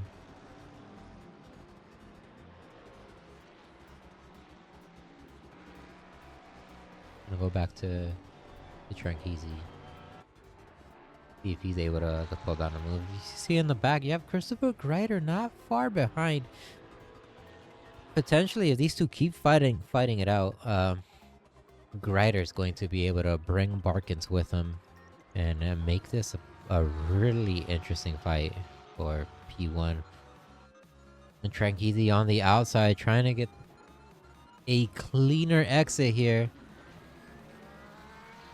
Coming into turn 2, he's on the outside, Whirly on the inside, holding his own, forcing Tranqueezy to take the longer, slower route, and cutting him off just where he needs him. Excellent defense. Unfortunate for Tranqueezy, they're not able to make a move, at least for that little section there. A good attempt though. Really good attempt. These two are getting a little bit separated. We're gonna take a quick little break and check out what Jeff Spangler is doing, because he's getting extremely close to Furnish. I'll keep my eyes on Tranqueezy, and if that timer goes down any lower, we're gonna quickly point the camera in his direction.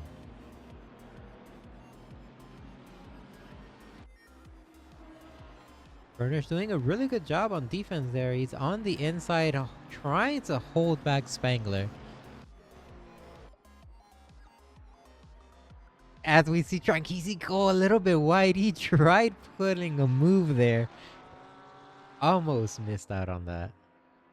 Like, exciting action. We're gonna go back and this time check out Guyana, as Spangler was able to get by Furnish there off camera.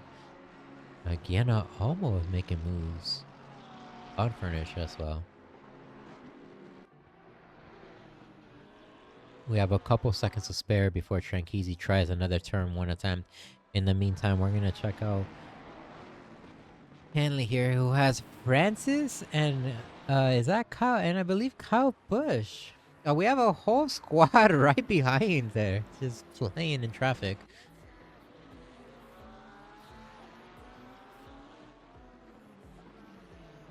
Spangler just moving up on the grid, just shaking the whole grid.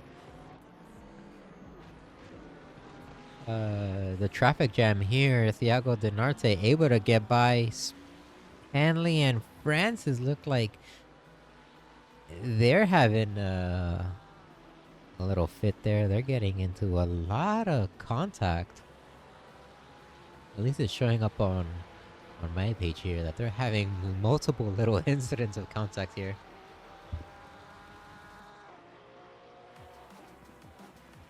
We're gonna keep our eyes out on this. Keep the camera pointed in this battle. At least for now.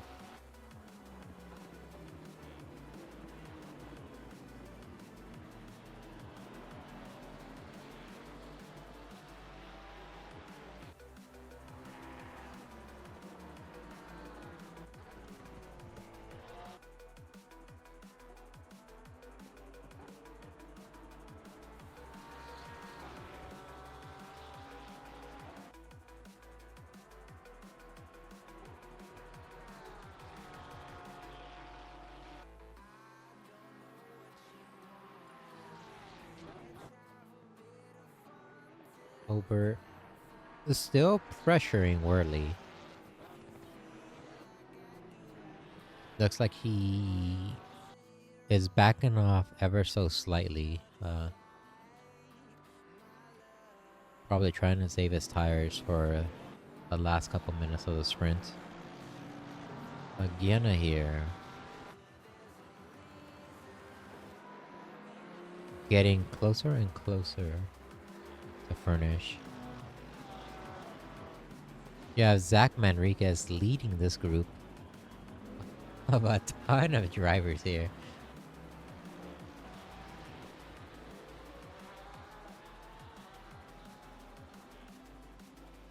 Thiago Denarte is almost able to go around Jonathan Kelly. Jonathan Kelly actually leaving the door open. Quite surprising. I would have just shut that door a couple of turns ago. Unfortunately, now that the door is wide open, that's gonna allow Denarte to just get on by, and that's opening the door for Hanley. Luckily, though, the Porsche having a little bit of acceleration coming out of that corner. Hanley, though, tries to make a cheeky dive, and unfortunately, they make contact. Hanley suffering the bigger brunt of that issue is actually still off course. And Jonathan Kelly managed to hop back on course. That's unfortunate. We're gonna see if he's able to hop back on course very soon. Keep eyes on that. As we jump back to Tranqueasy. 3/10. 2/10 behind Worley. In the background, you have Thiago Denarte making moves on Douglas Furnish, able to overtake him. Kyle Busch trying to make moves on Jonathan Kelly. We're going to stick with this fight and see if Tranqueasy can make a magic happen here coming out of turn 1. Gonna assume it's gonna still be a no. Joshua Worley showing us what consistency is all about, keeping Tranqueasy literally right behind him, trying to control the pace of the race. And so far doing a pretty good job at it.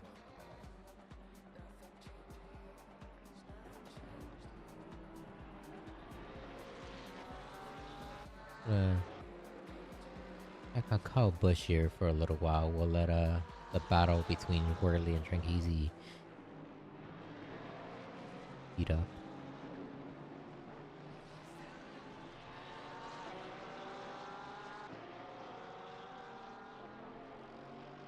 Spangler approaching another driver. Thiago Denarte approaching, and Zach Manriquez. Albert getting close again to Joshua Worley. No idea where to point the camera at, to be honest. Jeff Spangler's probably gonna make a move going out on this run. Where's Thiago de Norte? Oh, he's already made a move. We just missed it. Oh, Zach Manriquez. Let's go back to Spangler and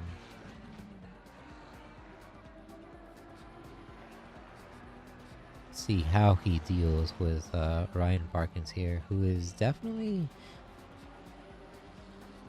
running really fast, consistent laps here. Will he send it on the inside of turn 1?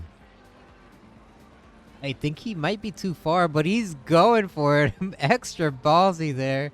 Has the inside line, has the speed and momentum to stay ahead and squeeze Ryan Barkins out and force him to not make any counter moves, counter plays. Man, oh, he's just... I'm taking notes. My racecraft is going to improve just by watching him today. What we didn't see is Kyle Busch overtaking Jonathan Kelly. Both Porsche drivers here. We have the skeleton getting around the dinosaur.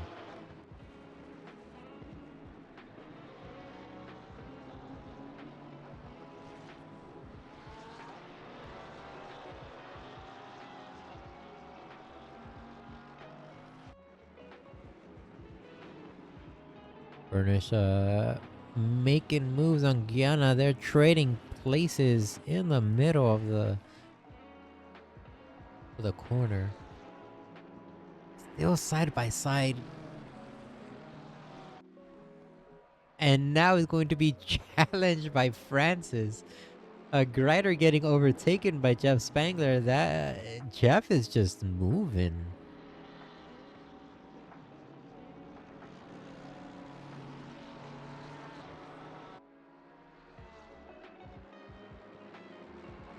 Oh, so many fights here. We have Greider and Barkins. Spangler getting closer and closer to Tranchisi. He has 16 minutes to pull it off. Tranchisi's still fighting it off with Worley. He was a couple, at least a second behind him at least a lap ago. I don't know what that was all about. Barkins now within a second striking distance. Greider, they... throwing elbows, making contact into turn 2.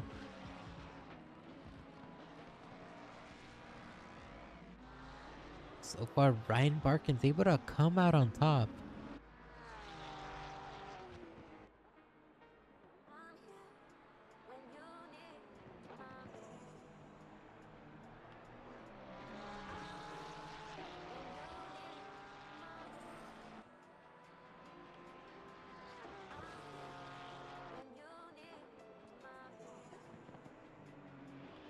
I'll be honest, I don't know if Franchise is actually trying to get around Worley, or if he's just waiting until a couple more minutes to pull up ahead of him. So far, it does appear like he's actually trying to get around him, so only time will tell. So what happens? Francis, though, he's gonna have to contend against Kyle Busch here, who's bringing in Jonathan Kelly with him. This is gonna be the battle for P10. Actually, the battle for P9, because Francis is in a current battle with Douglas Furnish, and Furnish is pretty damn close to Albert Guiana. So all these drivers keeping each other honest. No one can really afford a mistake. The current fastest man of the night is Jeff Spangler, who is schmoving. He is just going to town. He's putting down consistent low 155s. Very fast, a 154.545. He's slowly but surely catching up to Tranchisi and Worley. Gonna turn that one-on-one fight into a 2v1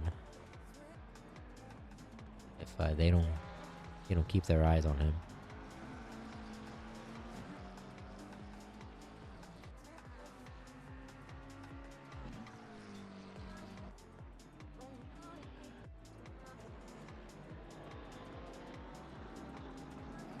We're gonna keep our eyes on Tranqueezy's gap counter there, as he's 3/10 behind a Whirly,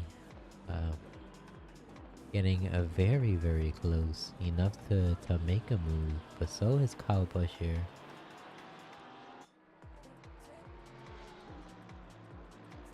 Busch looking like he wanted to make a move first. Tranqueezy also getting extremely close. We're gonna be jumping from both these two drivers, seeing potentially try to catch a move being done here. Tranqueezy getting a rougher exit there. And Kyle Busch finally giving Francis a little bit of breathing room.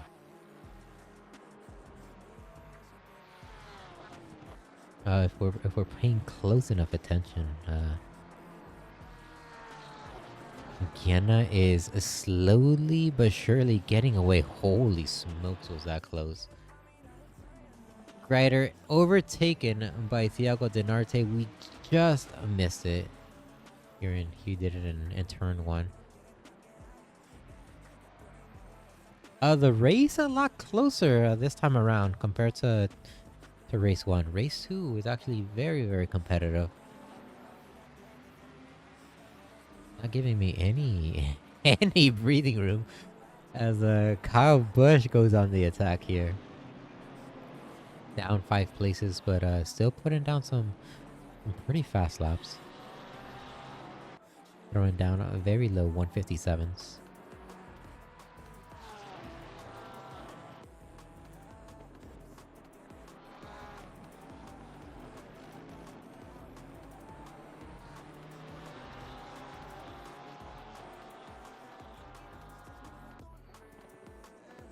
Again, 2.3 seconds ahead of Furnish. So, oh, what a contact between Busch and Francis.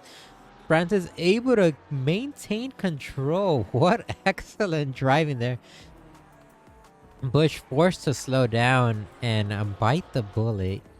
Allow Jonathan Kelly to overtake him, and now Jonathan Kelly hard on the brakes, trying to defend against Kyle Busch there.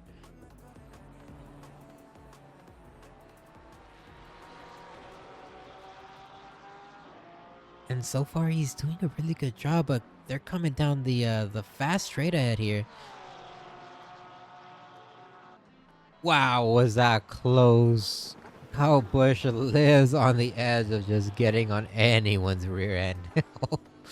Oh, he gives me fucking anxiety whenever I see him doing that, and I'm not even driving. Going back to the top, we have Thiago Denarte overtaking Ryan Barkins. And Jeff Spangler is now starting to introduce himself. The battle between Whirly and Tranqueezy.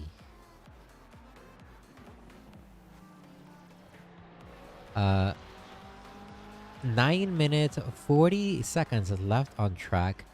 Thiago Denarte also putting down a 154 lap times, low 155s. He might have enough time to catch up and make this 2v1 into a 3v1. Why Spangler has appeared. Most definitely.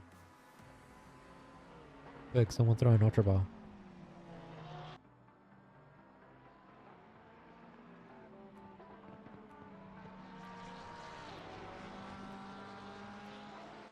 Denarte is roughly 5 seconds behind Spangler. Both Spangler and Denarte. 13 positions overall gained. That is wow. That's Tranqueezy looked like he was about to lose control there. Oh, he's still having a really tough time controlling the Ferrari there.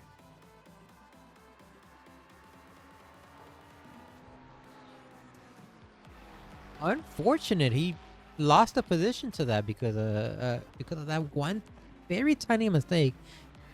Jeff Spangler able to capitalize. Gonna slowly but surely step away from this battle. Let it heat up again. And check out what Albert Guiana is doing to Zach Manriquez, who is so far holding down P7. Albert Guiana trying to get past him and claim P7 for himself. It's a Porsche versus Mercedes right here.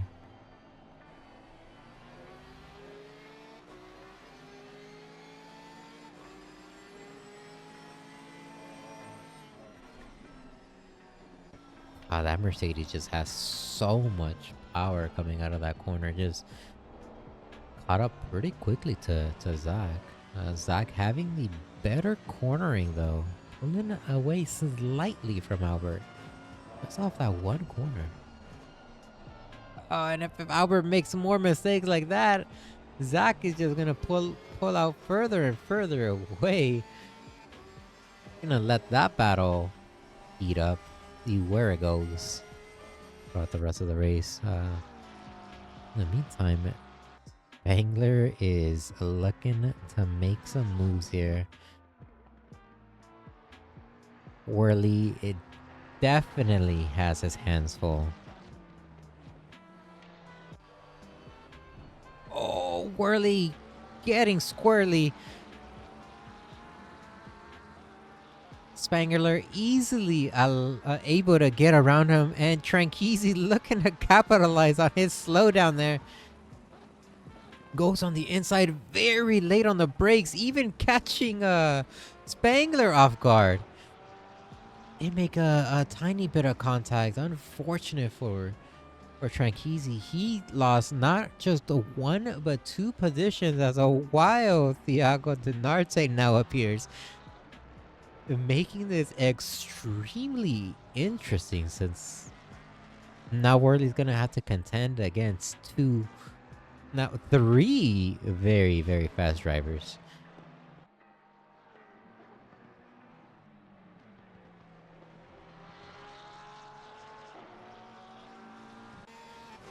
Worley is holding his own. He has 5 minutes and 40 seconds left on the race. He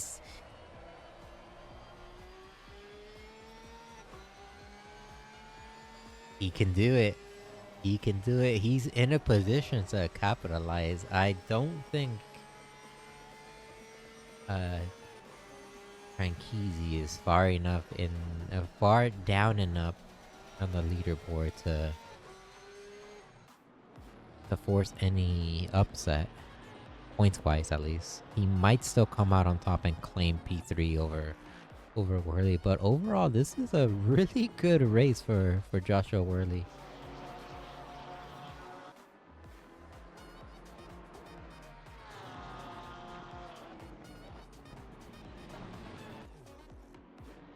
We're watching Kyle Busch here going both offense and defense. Having to watch his rear against Jonathan Kelly. When did that overtake happen? I missed it.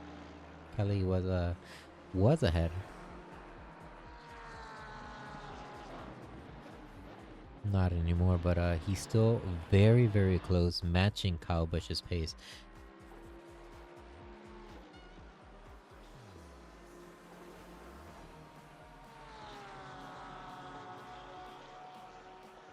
Actually, is actually matching Kyle Busch's pace. Pretty spot.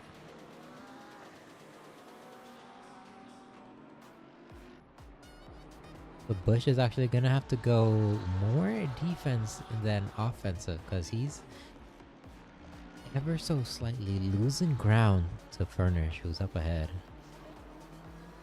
And Furnish is gaining ground on Francis. This is gonna be an interesting fight here. As we have Zach Manriquez with the yellow. Oh, what happened to him? He's way off track. In a really precarious spot. I have no idea how or why he's even over there. If we get a couple moments, we'll check out the yellow flag incident with him. See what exactly happened there.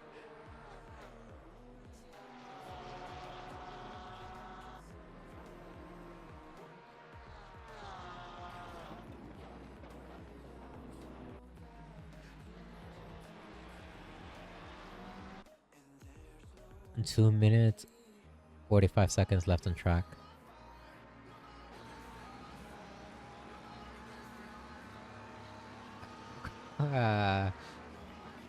Whirly hard on the brakes, Spangler hard on the brakes, Denarte hard on the brakes. All three of them taking extremely different racing lines here. So far, Spangler looking to capitalize since he is closest to Whirly.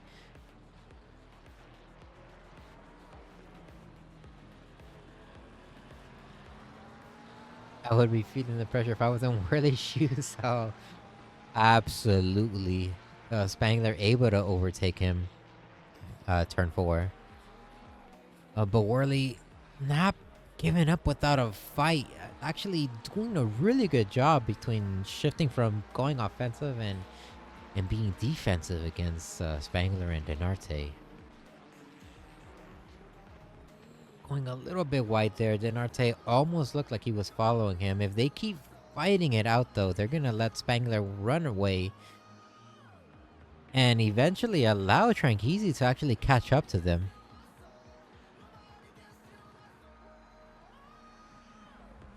Denarte making moves. How does that Mustang have so much power? Holy smoke, we need to check to see what's under that hood. Is he running us? Bush making moves. Able to overtake Kelly. We missed it. Kelly able to overtake Bush. Bush going off-road. They're still side by side and fighting it out. Bush has the inside. Has the better... is in the better position to take that corner. Or to defend against that corner. Alright, man. The leader is And on able to final come lap. out on Really final top. push. As we have 40 seconds left in the race. This is the final lap of the race. Spangler coming out for a win. Thiago Denarte looking to prevent that from happening. Seal the win for himself. Whirly once again in a position where he is battling with Tranqueezy. And Tranqueezy trying to get around Whirly. This is the final lap, so it is do or die here. And I'm sure Whirly 100% feels the heat. No longer has to worry or should be worrying about the guys in front. Should just be paying attention to the guy in his rearview mirror as Tranqueezy is making a little bit too many mistakes there. Losing ground, but not by much.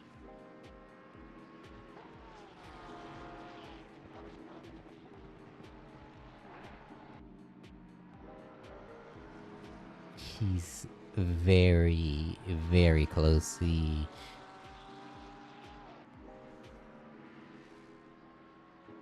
pressure is for sure on. With just 3 corners left, I don't know if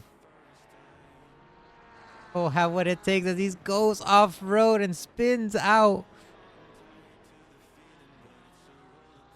The leader has finished the race. Joshua Worley teaching student Trankizi a lesson here, as Mio Kabuki says.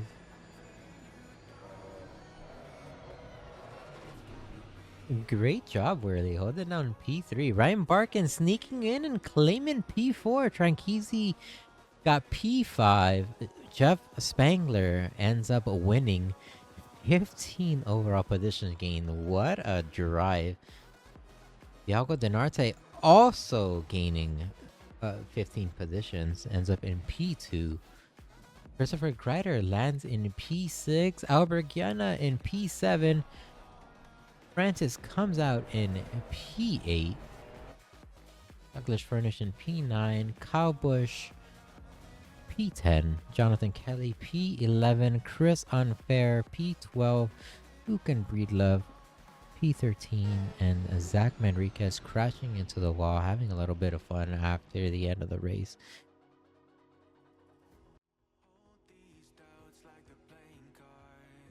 P14. I'm gonna see if anyone wants to wait for an interview, so give me a moment here. Well, we'll see. We'll see if anyone joins here.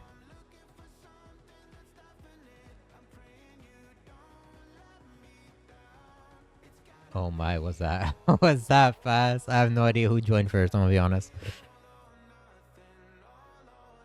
It was Albert. It was Albert? Okay.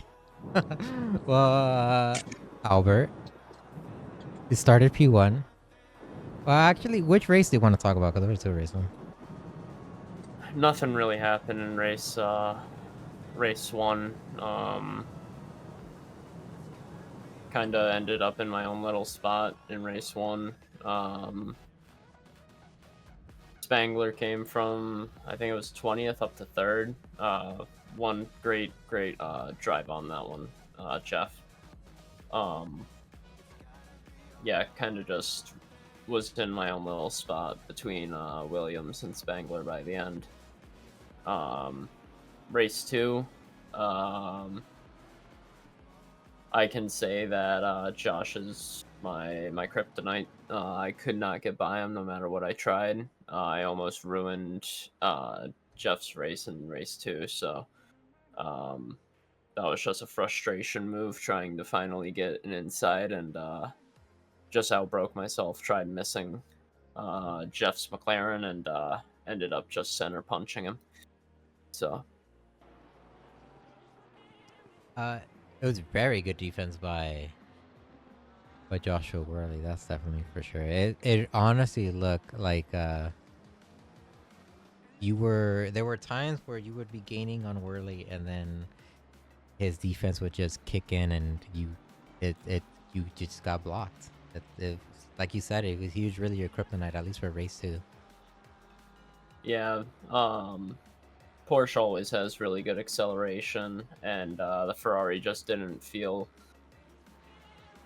like itself tonight. Usually, I've won against most of the Porsches I've fought here at the Nürburgring, but I don't know, something different in the car, or something different in my driving from the last time I faced a Porsche here. But yeah, really good drive to Josh, and very frustrating trying to fight against that. Multiple times he made massive mistakes, and I just could not capitalize without the possibility of taking him out. There was multiple times where I would have spun him if I tried to move while he was making a mistake, so I didn't want to have that happen, and yeah, so just couldn't capitalize, and that's how it ended, is finishing behind him. So can't win them all, and he was driving well, for sure. I am gonna be brutally honest. I don't know where the points lie between you two. With his finish in race 1, I should probably have 3rd. That's what I'm assuming. If that's the case, congrats on claiming P3.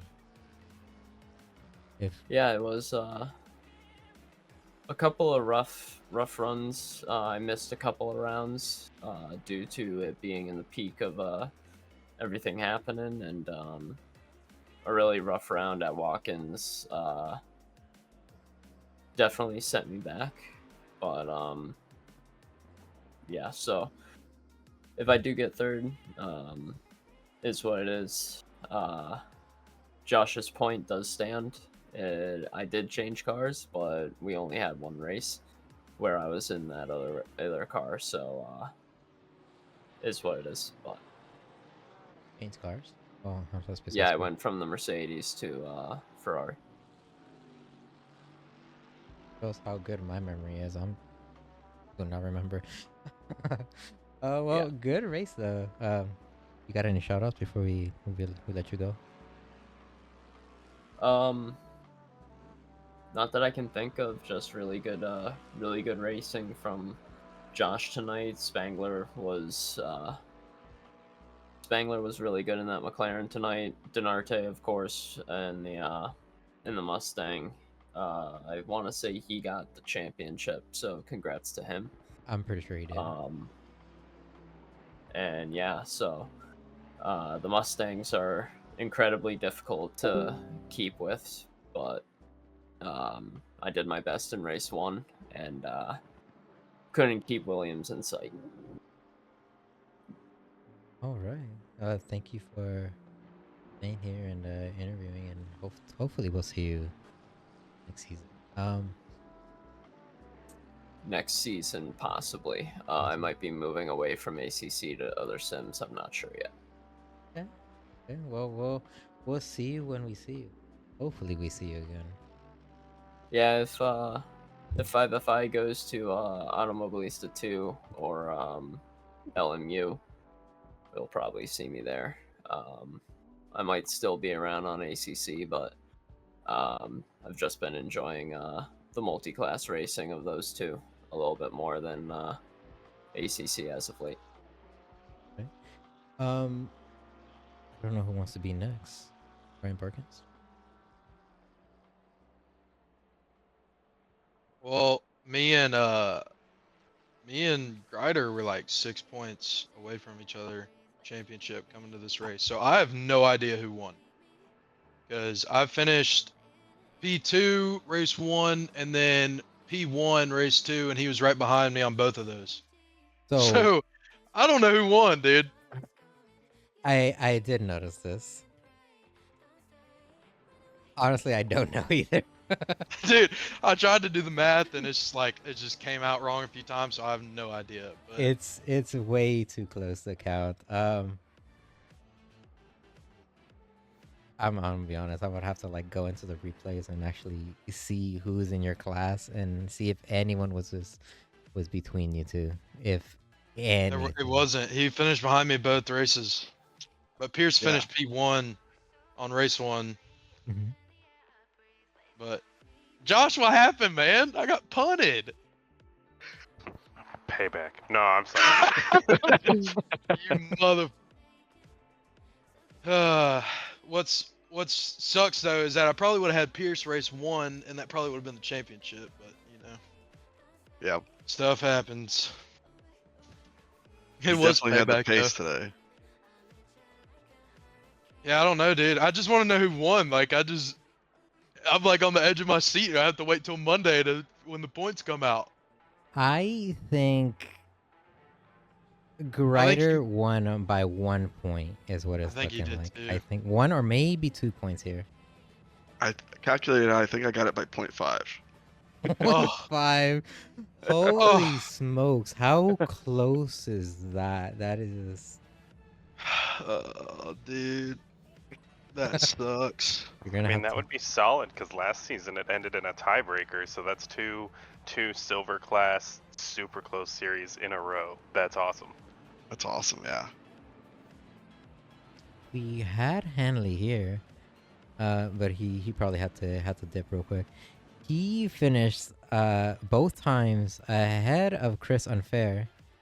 He was 6 points from Unfair, and I think in race 1 there was a driver between them. So because of that, I think Hanley was able to get P3 and actually kick Chris Unfair out of that spot of the podium.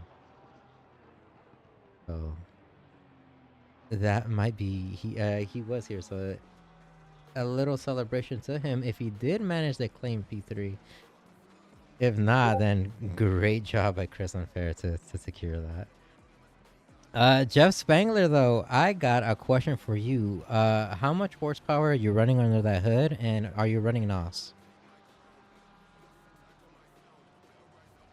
Jeff, your mic's lighting up, but we can't hear you. R.I.P. Jeff's microphone. I think what he's trying to say is yes, he was running NOS. No, I'm kidding. Hello? Can There you he hear me? is. No? Oh, there you go. There you go. Oh, you can't. All right, good. Yeah, no, I was surprised to see. I think the LFM bot for the McLaren is like -7 right now or something, which is pretty rare for the car. But no, it felt really good. I was taking a couple different lines from like the last time that I drove it that I think are better overall. So yeah, at the beginning of the second race, I booped a Mercedes that was like come to a complete stop in turn 1, and so I picked up like 8 seconds of damage. But I was telling Josh, I was like, man, this is like the least damaged 8 seconds I've ever felt, because the car was really quick in race 2. So yeah, I had a great time both races, working through the field, and shout out to Josh and Albert for battling it up there. That was a lot of fun. So cheers. Yeah, I want to apologize for that collision with you, Jeff. Just got frustrated with Josh's defense, so I tried outbraking him, and you just ended up being a Yeah, I went a little bystander. bit deep myself, and so it I was a little didn't do it. I didn't do it on purpose. I can Oh, promise no, I you know. that.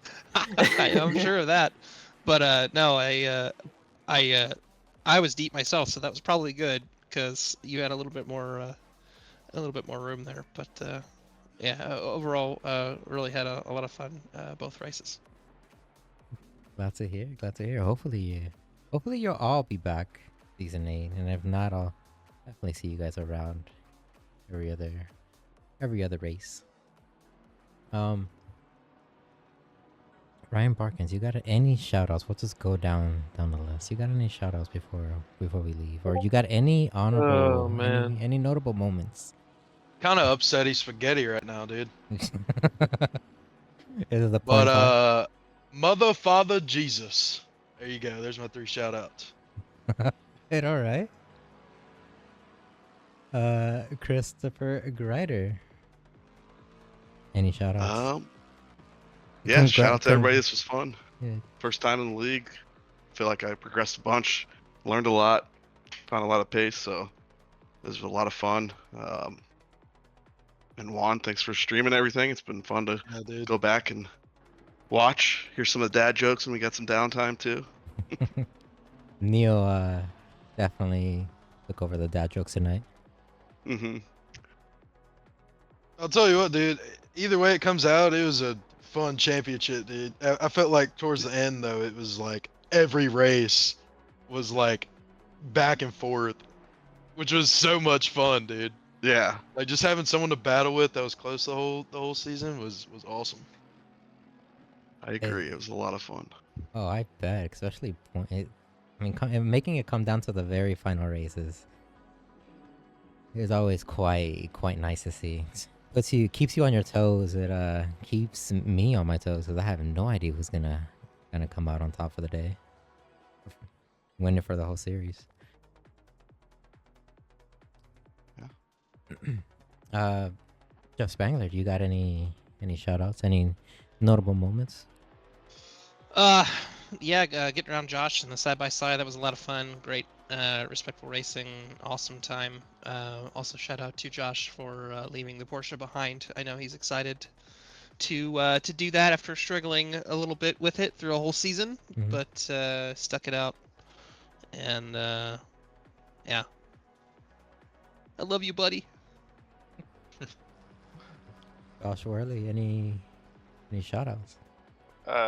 yeah, thanks to 5FI and Mr. Juan for putting all this together and putting together a good series and all the guys that came out and raced. It was fun all season. To add to Jeff's note, after race one, as wrecked as that car was and with the server problems, I was about ready to just push it to the junkyard and leave it behind. But for some reason, we brought it back out on the track for race two, and now it can at least drive to the junkyard under its own power. But get out of my life and put the engine in front of my feet. I'm done with this. Were you still doing the no traction control challenge? Cause No, I actually meant to correct you on that. I stopped doing that 2 or 3 weeks ago Okay, because I was okay. just fighting the car way too much. Bathurst in the wet with no traction was awesome, but after that, I was like, okay, let's go actually try to get some pace going. Okay. Yeah, I was okay. gonna say I heard the traction control when I was really close behind you a couple Yeah, of times. going I heard it through, going rang. going through. I don't even know how to pronounce this, but the hairpin Dunlop Kerr, not curve, Kerr. That I got sideways and just dropped it in first and put my foot down, and you tried to go up the inside, and I just got lucky and had the run coming out of there, so I got to keep you behind one more Had time. I actually pushed the issue on that one, we definitely would have had contact. But I was like, I don't want to risk both of our races, so I backed out of it a little bit. But you did have a good run out of that one for sure. But yeah, thanks to all the drivers and 5FI and Juan for streaming. Outside of that, hopefully I'll see y'all next season. Definitely. Well, Maybe. maybe. I'll definitely be streaming it. That's for sure. I'll post up when season 9 is gonna start. Uh, and the side note though, I'll be racing on Tuesdays with DRL. So if you wanna catch me there and watch me crash into you.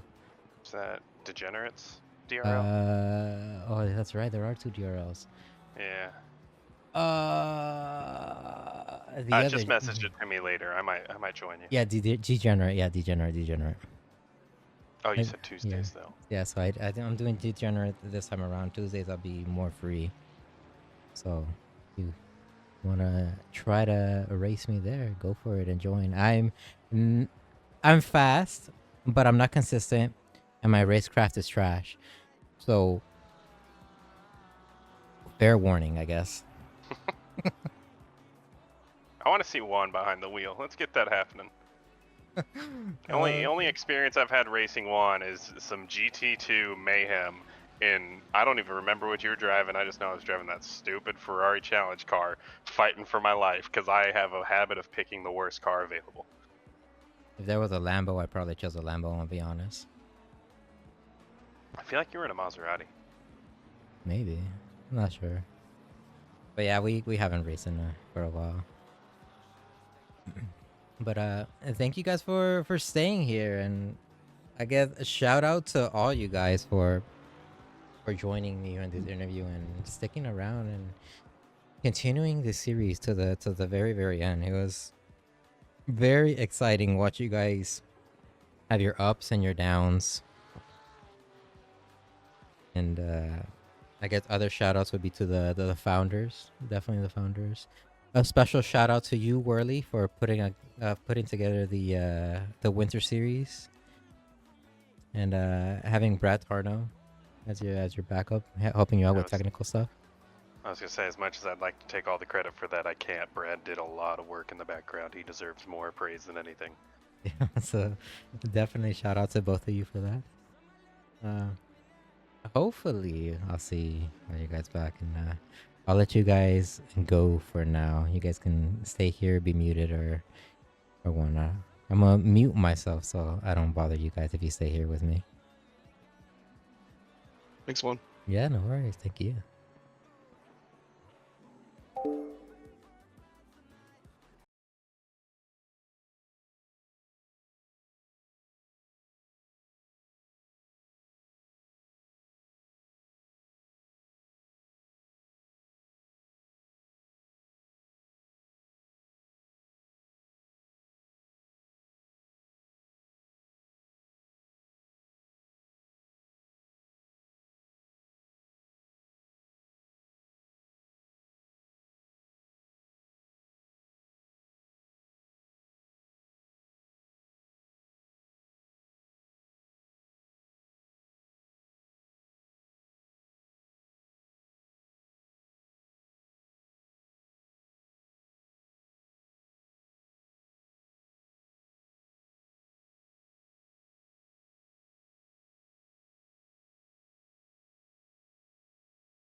Wait, what was that technical issue? Hold on. Now, I mean, everyone's leaving, so that's good.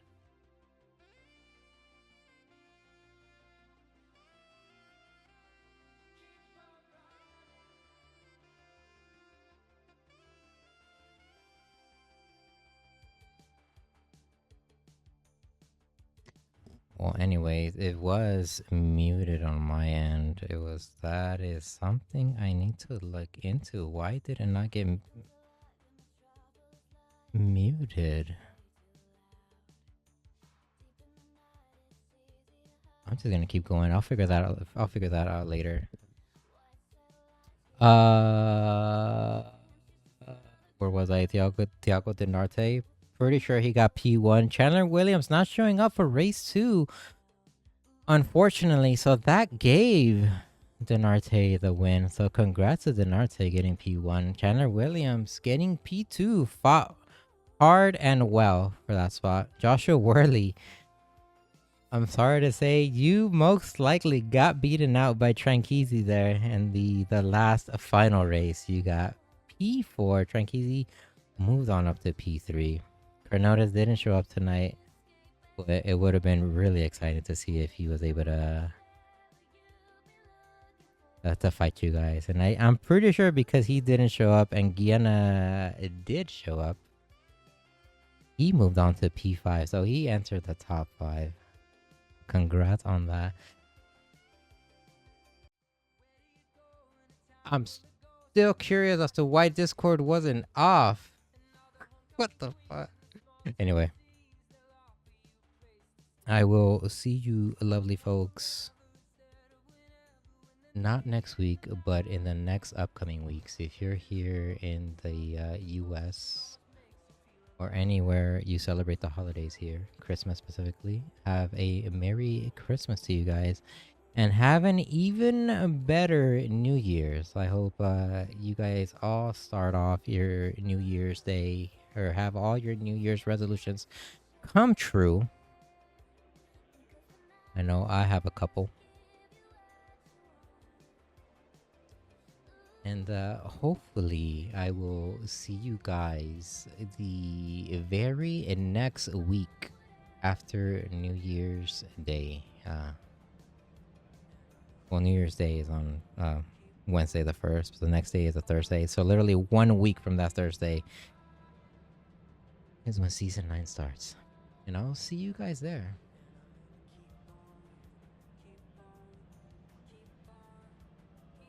Anyways, it's been long overdue, but you guys have a good night.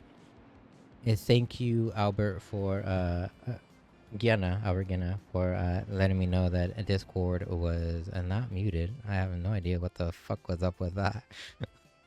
Usually it's always, when I say it's muted, it's muted. This time it wasn't? It is what it is. Nothing bad was said. At least, my knowledge. Hopefully. I'll see you guys next week. Not next week, in 3 weeks, roughly.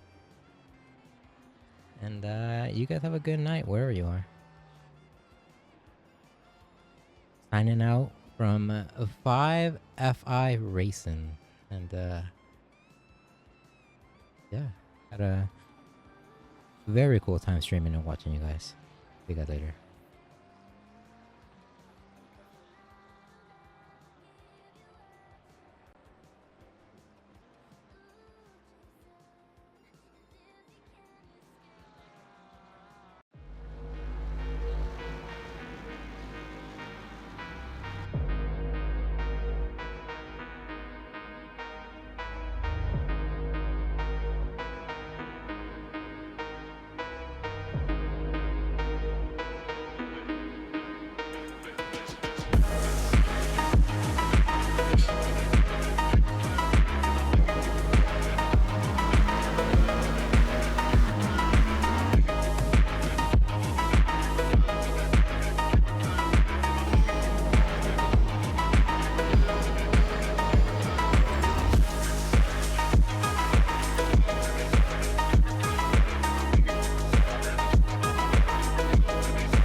a loop.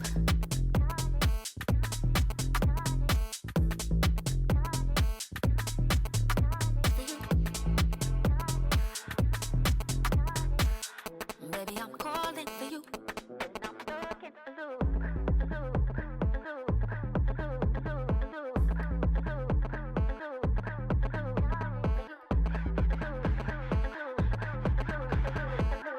Baby, I'm calling for you, and I'm stuck.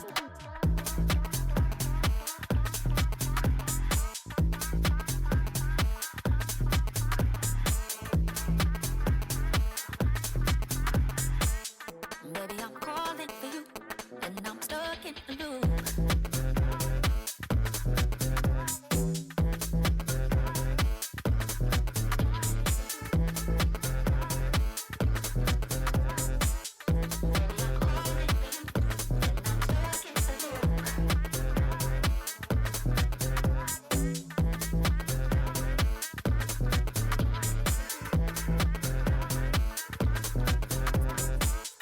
Baby, I'm calling for you, and I'm stuck in a loop.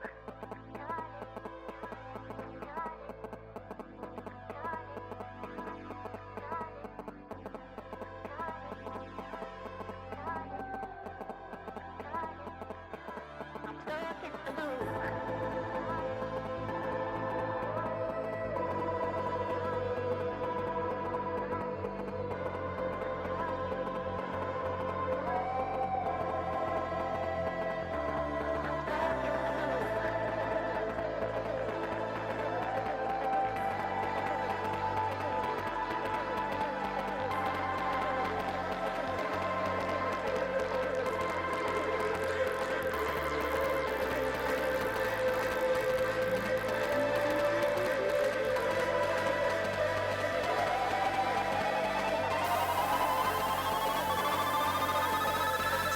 Baby, I'm calling for you, and I'm stuck in a loop.